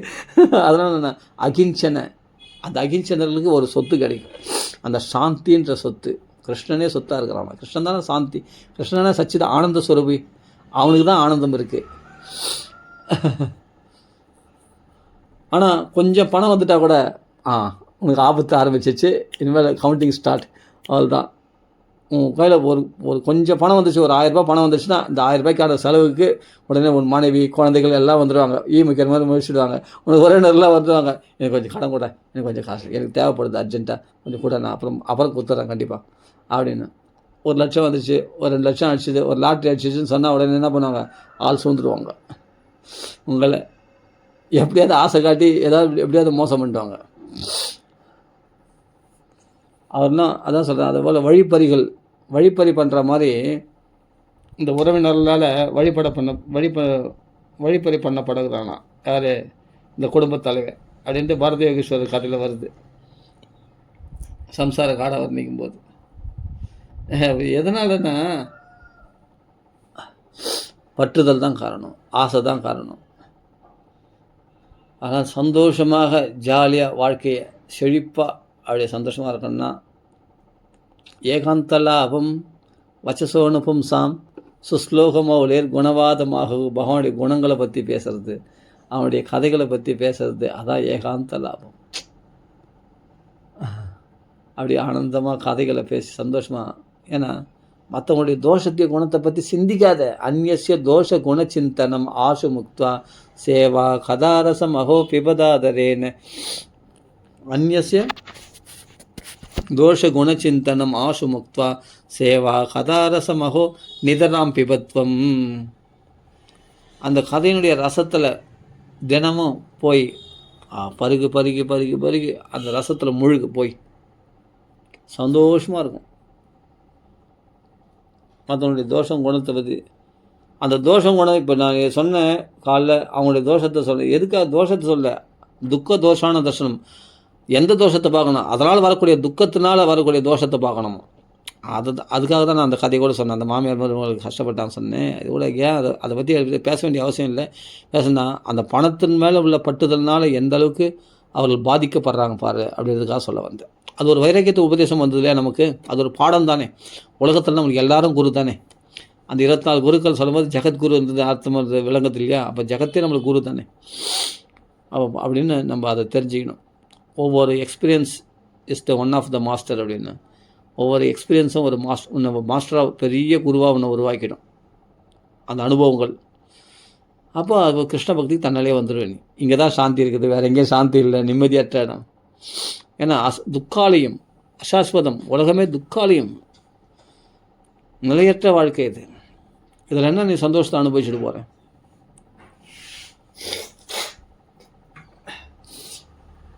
சில பேர்லாம் சில என்கேஜ்மெண்ட்ஸ் வச்சுருப்பாங்க. டென்ஷனாக இருக்கும் அவங்களுக்கு, பல விதமான கவலைகள். அவரில் கூப்பிடணுமே, இவரில் கூப்பிடணுமே, ஒரு என்கேஜ்மெண்ட்ஸ் வச்சு அங்கே போனமே இங்கே போனமே பரபரன்னு இருப்பாங்க, நிம்மதி இல்லாமல். ஃப்ரீயாக இருக்க முடியாது. அப்போ ஏழைப்பட்டவங்களுக்கு அதான் அண்ணா சொல்லுவார், அண்ணா சொல்லுவார், ஏழைப்பட்டவ தான் குறைப்பட்டுக்கிறா. ஏன்னா அந்த பணக்காரனுக்கு வர தொழில் நம்மளுக்கு வரலையேன்ட்டு கவலைப்படுறா. அவர்கள் நம்ம நிம்மதியாக இருக்கிறதா இவங்க நினச்சின்னு அவங்கள பார்த்து இவங்க போகாமல் போடுறாங்க. யார்? ஏழைப்பட்டவங்க பணக்காரனை பார்த்து. உண்மையிலே அவங்க போய் பாரு, அவங்கள போய் உன்னை பார்த்து அவன் போகாமல் போடுவான். நீ இருக்கிற அனுபவிடா, எப்பா நான் எவ்வளோ மேல், நீ ஆளை விடு சாமின்ட்டு ஃபஸ்ட்டு இந்த சங்கமே இருக்கக்கூடாது அப்படின்னு சொல்லி அந்த பணக்கார சங்கத்தை விட்டு ஓடியாந்துருவான். அங்கே நடக்கிற அடித்தடியில் பார்த்தா, அங்கே நடக்கிற குழப்பங்களை பார்த்தா பயந்து ஓடியாந்துருவான் ஒரே ஓட்டம். எப்பப்பா உன் திசைக்கே ஒரு கொம்படு, நான் அழகாக பாகவதம் படித்து ராமாயணம் படித்து நிம்மதியாக இருக்கிறேன், தயவுசெய்து உன் கதைலாம் எங்களுக்கு சொல்லாத, எனக்கு காதே அப்படியே வலிக்குது. பகவத் கதை கேட்டாலும் காது வலிக்காது, இவன் கதையை கேட்டால் காது கூட வலிக்காத காது கூட வலிச்சிடும். அப்படி சொல்லுவான், அப்படி புலம்புவான் இவன். அவ்வளோ விஷயம். அவனுக்கு சிரிக்க முடியாது, அவனால் சந்தோஷமாக இருக்க முடியாது. முகம் பார்த்தா சுல்லுன்னு இருக்கும், அப்படியே சுருக்கி போன மூஞ்சி வச்சுன்னு நான் பார்த்துருக்கேன். அது மாதிரி ஏன்னா எப்போ பார்த்தாலும் கவலையாக இருப்பான். ஆனால் பெரிய கோட்டீஸ்வரன், அண்ணா டிப்டாப்பாக ட்ரெஸ் பண்ணியிருக்கான், நல்லா பார்த்தா செயின் வாட்சு மோதிரம் கையில் ப்ளேஸ்லெட்டு நல்லா தான் இருக்கான். ஆனால் மூஞ்சி பார்த்தா சொருங்கியும் மூஞ்சி. ஏன்னா அவனுக்கு ஏதோ ஒரு கவலை அவன் மனசை போட்டு வாட்டினே இருக்குது. அவங்கள சிரிப்பே நீ பார்க்க முடியாது. சிரிடான்னா கஷ்டப்பட்டு சிரிப்பான், வெளிப்புறமாக 4 பேர் பார்க்குறதுக்காக சிரிப்பான், அவ்வளோதான். அது ஆழ் மனசுலேருந்து வர சிரிப்பு இல்லை அது. இப்போ நம்ம சிரிக்கிறோம் இல்லையா சந்தோஷமாக பாகவதம் படித்து கிருஷ்ண கதைகளை பேசி ஆனந்தமாக சிரிக்கிறோம் இல்லையா, இது மாதிரி அவங்களால சிரிக்க முடியாது. ஆமாம், அதான் அண்ணா சொல்கிறார், அவங்களால சிரிக்க முடியாது, ரொம்ப கஷ்டம். அதான் அவங்களுக்கு வர தொல்லையே தனக்கு வரலன்னு குறைப்பட்டுக்கிறாங்களாம் ஏழைப்பட்டவங்களாம். அவங்க எவ்வளோ தொல்லைகள் நடுவில் சிரிக்கிறாங்கன்னு நீ போய் பார்த்தனா தெரியும். அவங்க குடும்பத்தெல்லாம் போய் அவங்களாம் எவ்வளோ தொல்லைகளுக்கு நடுவில் கொஞ்சம் சிரிக்கிறாங்க. அது புரியுதா? அப்படிப்பட்ட நிலையில் இருக்காங்க. அவங்க சிரிப்பு, அவங்க சந்தோஷம் எல்லாம் அந்த ஒரு லெவல், அதெல்லாம் ஒரு எல்லைக்கு உட்பட்டு தான் இருக்கும் பார்த்தா. ஆனால் ஒரு பாகவதம் நல்லா கைத்தட்டி ஜாலியாக சிரிச்சுன்னு இருப்பான், சந்தோஷமாக இருப்பான். அவன் பாகவதம் படிக்கும்போது தான் இவன் சிரிப்பு யாரும் தடை பண்ண முடியாது. சுதந்திரமாக சிரிப்பான், ஜாலியாக இருப்பான். ஏன்னா இவன் பாகவதம் படிக்கிறான், பகவத்கீதை படிக்கிறான், இவன் கிருஷ்ணனை சரணம் அடைஞ்சிருக்கான், ராமரை சரணம் அடைஞ்சிருக்கான், ராமநாமா சொல்கிறான். இவன் சந்தோஷத்துக்கு யார் குலைக்க முடியும்? ராமநாமா சொல்கிறான், ராமரை தியானம் பண்ணுறான், சீதாராமரை தியானம் பண்ணுறான், ஆஞ்சநேயரை தியானம் பண்ணுறான். அவனுக்கு மங்களம் தானே அவனுக்கு. சுந்தரகானந்த பாராயணம் பண்ணுறவங்களுக்கு இவன் நிம்மதி யாராலையும் தடுத்து நிறுத்த முடியாது. ஏன்னா இவன் நிம்மதியை வேற ஒருத்தர்களை கொடுத்துட்டு அவங்கள போய் சாய் விடுப்பா, என் நிம்மதியை நான் திறந்துக்கிறேன் அப்படின்னு போய் கேட்டு நிற்கல. இவன் நிம்மதி யாருக்கும் கொடுக்க மாட்டான். ஏன்னா இவன் நிம்மதி இவனுடைய ஆத்மாவுக்குள்ளே இருக்குது, இவன் மனசுக்குள்ளே இருக்குது, இவனுடைய பக்தியில் இருக்குது. நினச்ச போது அவன் நிம்மதியை அடிக்கடி சாவி திறந்து அந்த நிம்மதியை அனுபவிப்பான். அவன் அப்படி நிம்மதியை பருகுவான், சந்தோஷத்தை பருக முடியும், அந்த அமிர்தத்தை பருக முடியும். ஏன்னா அது ஸ்லோகம்லாம் மனப்பாடம். அந்த ஸ்லோகத்தை படித்தா அவனுக்கு 4 ஸ்லோகங்களை படித்தா நிம்மதி வந்தது தான். ஆமாம், நமசிய குந்திஸ்துதி படித்தா உடனே நிம்மதி வந்தது. நமசிய புருஷம் ஆத்தியம் ஈஸ்வரம் பிரகிருதே பரம் அலட்சியம் சர்வபூதானம் அந்தர்பகிர அவஸ்தி. இதுக்கு இந்த ஸ்லோகத்துக்கு அர்த்தம் பார்த்தாவே போதும், 1 மணி நேரம் அழகாக அந்த அர்த்தத்துலேயே அவன் மூழ்கிடலாம். அவன் நமசியனா நான் புருஷம்னா நான் ஆத்தியம் ஈஸ்வரம் பிரகிருதே பரம் அலட்சியம் சர்வபூதானம் அந்தர்பகிர அவஸ்திதம் மாயா ஜவனிகாச்சன் அக்னியா அதோக்ஷஜம் அவ்யயம் ந லக்ஷேசே மூடத்ருஷா நடோ நாட்டியதரோ யதா ததா பரமஹம்சானாம் முனினாம் அமலாத்மனாம் பக்தியோக விதானார்த்தம் கதம் பஷ்யமே ஸ்திரியா கிருஷ்ணாய வாசுதேவாய தேவகி நந்தனாய ச யதா ரிஷிகேஷ கலேன தேவகி கம்சேன ருத்தாதிச்சிரம் சுச்சார்பிதா விமோச்சிதாஹம் ச சகாத்மஜா விபோ त्वयैव नादिन मुहुर्विपद्गणात् ईशान महाग्ने पुरुषाद दर्शनात् असत् सभायां वनवास कृच्छदः मृदे मृदे अनेक महारथस्त्रदो द्रौण्यस्तरच्छास्म हर्यभिरक्षिता विपदः सन्तुन शश्व तत्र जगद्गुरो भवदो दर्शनं यस्यात् अबुडर्वो दर्शनं कृष्णाय वासुदेवाय देवकी नन्दनाय च नन्दगोपकुमाराय गोविन्दाय नमो नमः नमः पंकजनाभाय नमः पंकजमालिने नमः पंकजनेत्राय नमस्ते पंकजांग्रिये.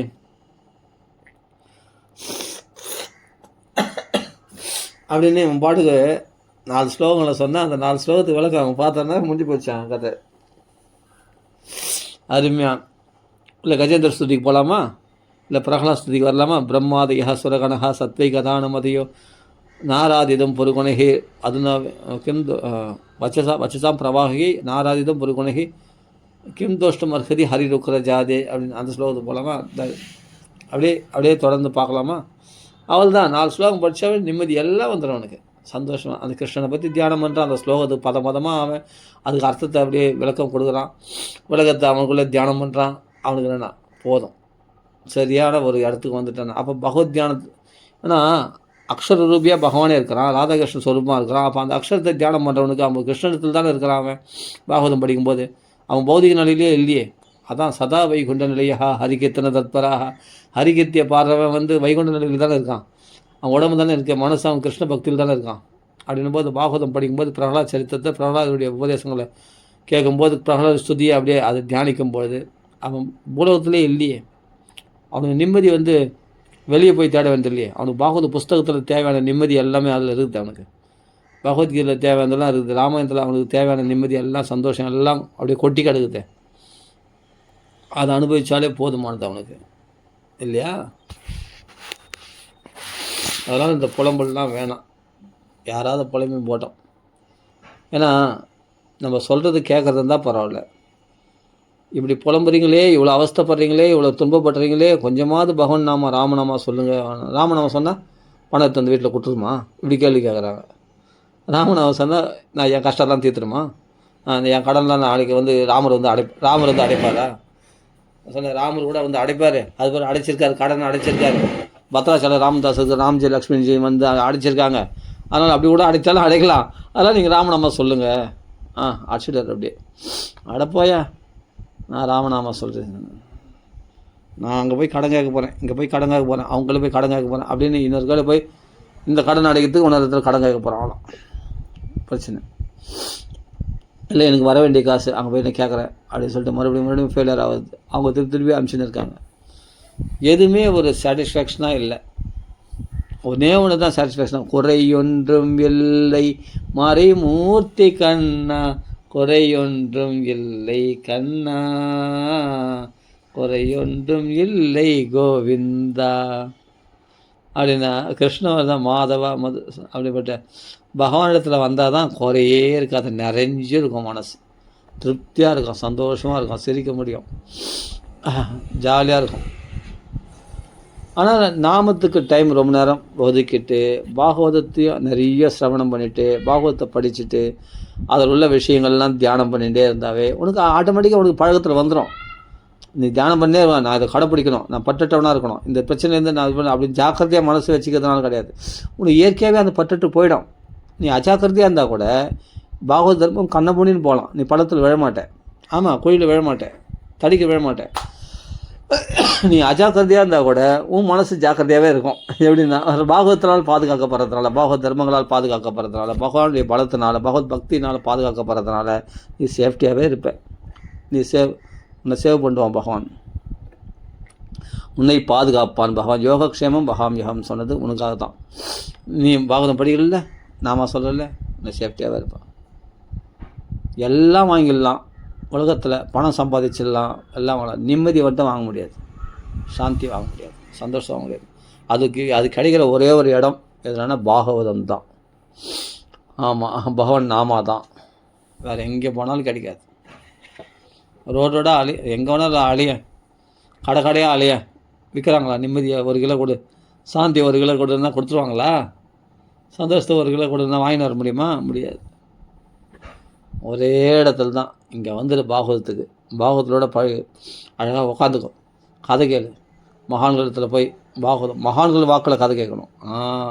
அந்த பாகவதர் வாக்கில் அந்த தேன் சொட்டை அழகியாக ரசித்து அப்படி ஸ்ரீ அண்ணா எவ்வளோ அழகாக சொல்கிறார். பாகவதம் பிரம்மஸ்ரீ சுந்தரகுமார சுவாமி எவ்வளோ அப்படியே வர்ஷிக்கிறார் ஸ்லோகங்களை.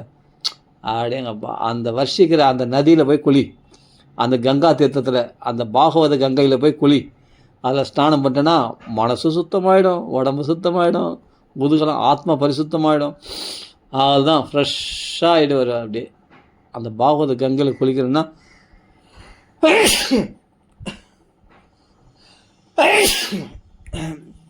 பிரம்மஸ்ரீ சுந்தரகுமார சுவாமி வாக்கில் போய் பாகவதம் கேட்கணும்.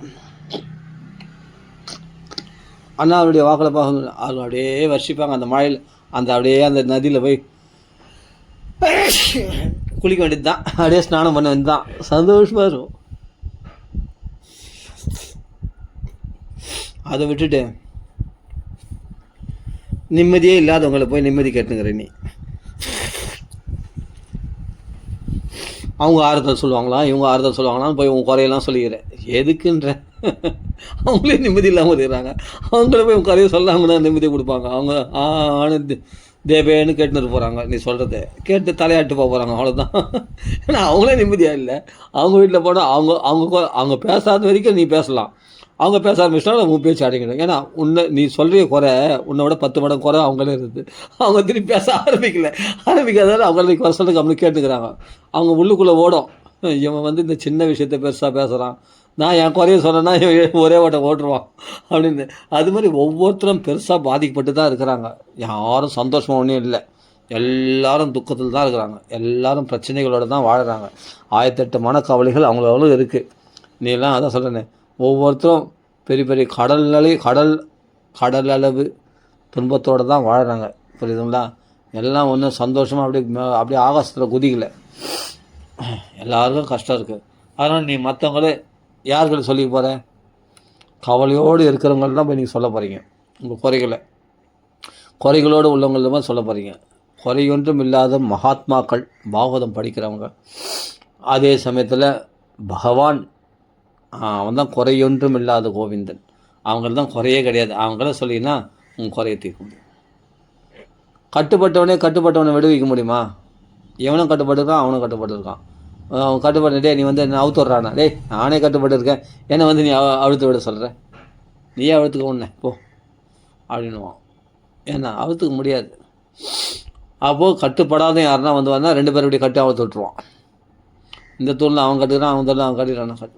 அப்போ கட்டுப்படாத யாருன்னா முக்தாய பூரி கருணாய நமோ அலையாய स्वांसेन सर्वदनुप्रन् मनसि प्रदीद प्रत्यक् दृशे भगवते पशुपाशु विमोक्षणाय मुक्ताय पूरिकरुणाय मातृ प्रबन्न पशुपाशु विमोक्षणाय मुक्ताय पूरिकरुणाय नमो अलयाय स्वांसेन सर्वदनुप्रन् मनसि प्रदीद प्रत्यक् दृशे भगवते प्रहदे நமஸ்தே. எல்லாருக்கும் பெரியவன் பரபிரம்ம ஸ்வரூபி அப்படிப்பட்ட கிருஷ்ணன் பூரி கருணாய நிறைய கருணையே நிறைஞ்சிருக்கிற அப்படிப்பட்ட கருணை கடலாக இருக்கக்கூடிய அவன் கருணையினால் நம்ம கட்டுக்கள்லாம் அழுத்த விடுவான். அப்போ தான் சந்தோஷம் நமக்கு கிடைக்கும். இதை தவிர வேறு எங்கே போனாலும் சந்தோஷம் கிடையாது. எவ்வளோ கேளிக்கைகளில் ஈடுபட்டாலும் எவ்வளோ என்டர்டெயின்மெண்ட்டான விஷயங்களில் ஈடுபட்டாலும் அந்த சமயத்துக்கு பரிகாரமாக இருக்குமே தவிர அடுத்த நிமிஷத்தில் மறுபடியும் வந்து அதே பிரச்சனை, அதே குடும்பம், அதே கவலை, மறுபடியும் அதே ஃபஸ்ட்லேருந்து ஆரம்பிக்க வேண்டியது தான். ஆமாம், அதே வண்டியை ஓட்ட வேண்டியது தான். சம்சார சாகர் இந்த வாழ்க்கை சக்கரத்தை நகர்ந்து இருக்கும் அந்த வண்டி. நான் குடும்பன்ற பாரத்தை சுமந்துன்னு இந்த குடும்பத்தை நடத்த இந்த வண்டி ஓட்ட வேண்டியது தான். அப்படி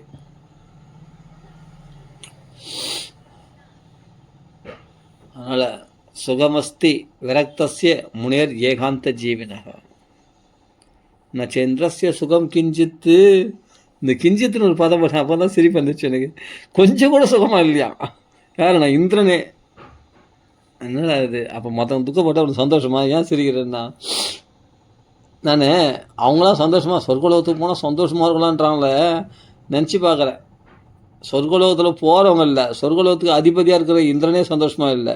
அப்புறம் மற்ற போகிறவங்கள பற்றி என்னத்த சொல்கிறது அப்படின்னா, சும்மா இக்கரைக்கு அக்கறை பச்சு இங்கேருந்து பார்க்கும்போது சொர்க்கலோகம் ரொம்ப சௌக்கியமாக இருக்கிற மாதிரி தோணுமா? அப்புறமா என்ன பண்ணாங்க, அங்கே போய் என்ன சொல்கிறாங்க, இந்த பாரத பூமியிலே ஜென்மம் எடுத்துக்கலாம், இவங்களுடைய பாக்கியத்தை என்னன்னு சொல்கிறது? இப்படிப்பட்ட பாக்கியம் கிடைச்சி கூட இவங்க பக்தி பண்ணாமல் இருக்கிறாங்களே.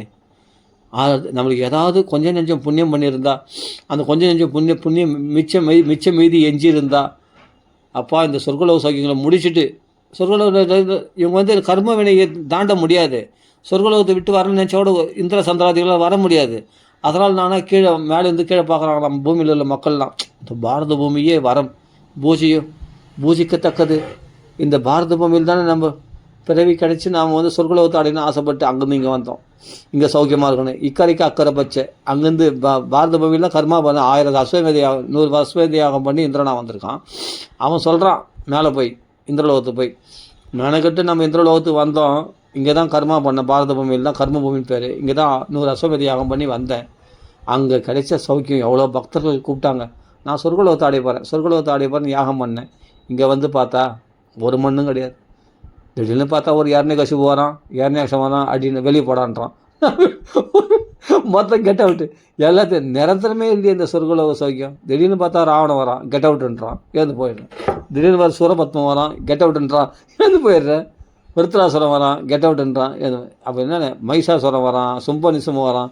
அவன் வந்து மிரட்டுறதுக்கு நான் அனாதைக்கு பத்து போட்டவனா, அதிதிக்கு பிறந்தவன்ல நான், அனாதிக்கா பிள்ளையா பிறந்தேன் நான். எவனா வந்து எனக்கு தரத்துறான், நான் ஏதேந்து ஓட வேண்டியதாக இருக்குது. நிரந்தரம் இல்லாத வாழ்க்கையாக இருக்குது இந்த வாழ்க்கை. திடீர்னு அந்த அவசரம் புறப்பட்டான், இந்த அவசரம் புறப்பட்டான், அந்த அங்கே சண்டை வந்துச்சு, இங்கே சண்டை வச்சு ஓட வேண்டியதாக இருக்குது எனக்கு.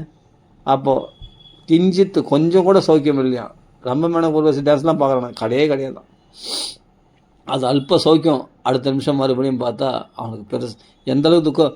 அப்போ சொர்க்கலோகம் போனாலும் அவங்களுக்கு நிம்மதி இல்லை. கிஞ்சித்து கொஞ்சம் கூட இல்லை. சக்கரவர்த்தியே ஆனாலும் அவளுக்கு தான் ரொம்ப டென்ஷனு. சக்கரவர்த்திக்கு என்ன பண்ணோம், எல்லா நிறைய கேஸுங்கெல்லாம் பார்க்கணும், நிறைய ஃபைல்லாம் அவன் போய் நோண்ட வேண்டியது. அந்த கேஸ் என்னாச்சு, இந்த கேஸ் என்னாச்சு, இவங்களே தன் கண்ட்ரோல்லே வச்சுக்கணும். தன்னை மீறி போகாதபடி பாதுகாத்துக்கணும் ஒரு சக்கரவர்த்தியுடைய கடமை.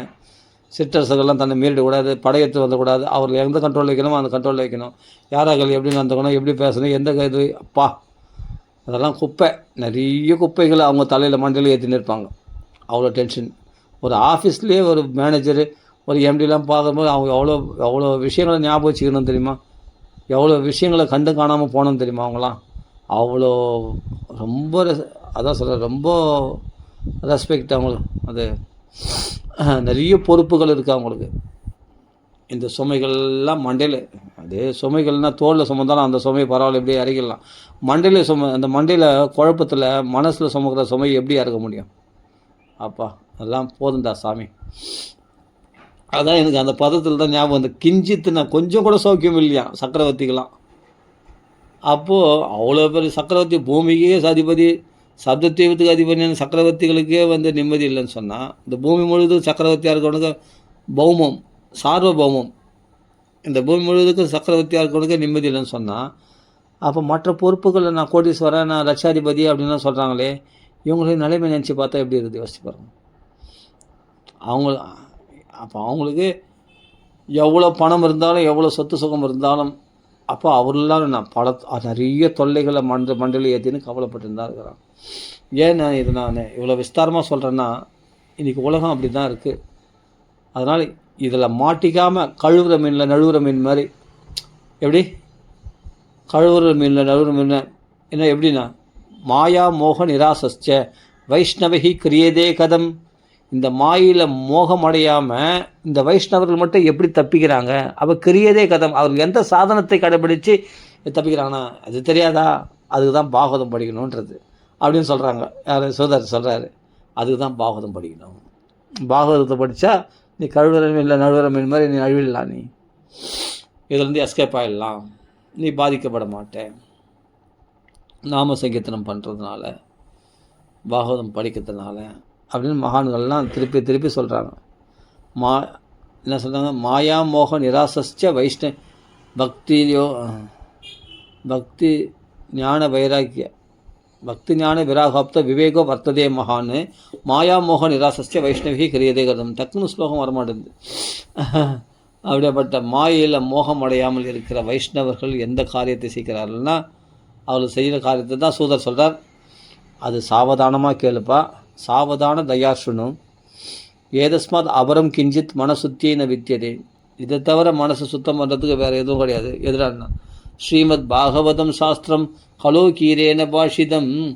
கலியுகத்தில் வந்து கீரேன பாஷிதம், கீன்னு கதக்கூடிய கிளி, ஒரு கிளி சொன்ன சாஸ்திரமாக இது. எந்த கிளினா சுகராகிய கிளியால் பாடப்பட்ட சாஸ்திரம் இது. கீரேன பாஷிதம் ஏதஸ்மாத் அபரம் கிஞ்சித்து. மற்ற விஷயங்கள்லாம் வந்து இந்த பாகவதம் பரிசுத்தப்படுத்துகிற மாதிரி கொஞ்சம் கூட பரிசுத்தப்படுத்தாது. கிஞ்சித்து கொஞ்சம் கூட இந்த பாகவதம் பரிசுத்துற மாதிரி பரிசுத்தப்படுத்தாது. பாகவதம் தான் மனசை ஃப்ரெஷ்ஷாக்கிட்டோம். அதுதான் சரி. அப்போ இவ்வளோ கவலைப்படுறாங்க மக்கள்லாம், இவ்வளோ கஷ்டப்படுறாங்களே, எல்லாரும் வந்து பாகவதம் படிச்சுட்டு இருந்தாங்கன்னா ஜென்மாந்தரே பவேத் புண்ணியம் ததா பாகவதம் லபேத்து. அவ்வளோ புண்ணியம் பண்ணலையாம். அதனால தான் நிறைய கஷ்டப்பட்டு கவலைக்கு இடமாகி கவலைக்கு மனசு உட்பட்டு இப்படி கலங்கின்னு இருக்கிறாங்க, துன்பப்பட்டு இருக்காங்க. சரி, டைம் ஆயிடுச்சு இல்லை? சரி, நிறுத்திப்போம். அந்த ஸ்லோகம் சொல்லுங்கள். ஜென்மாந்தரே பவேத் புண்ணியம் ததா பாகவதம் லபேத்து.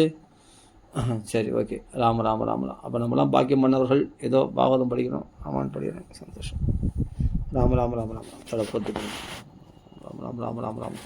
மேலே நம்ம இந்த பாகவதத்தினால எவ்வளோ பெரிய லாபம் அடைஞ்சிருக்கின்றதுன்னு அப்போ பார்க்கலாம். ராம ராம ராம ராம ராம ராம ராம.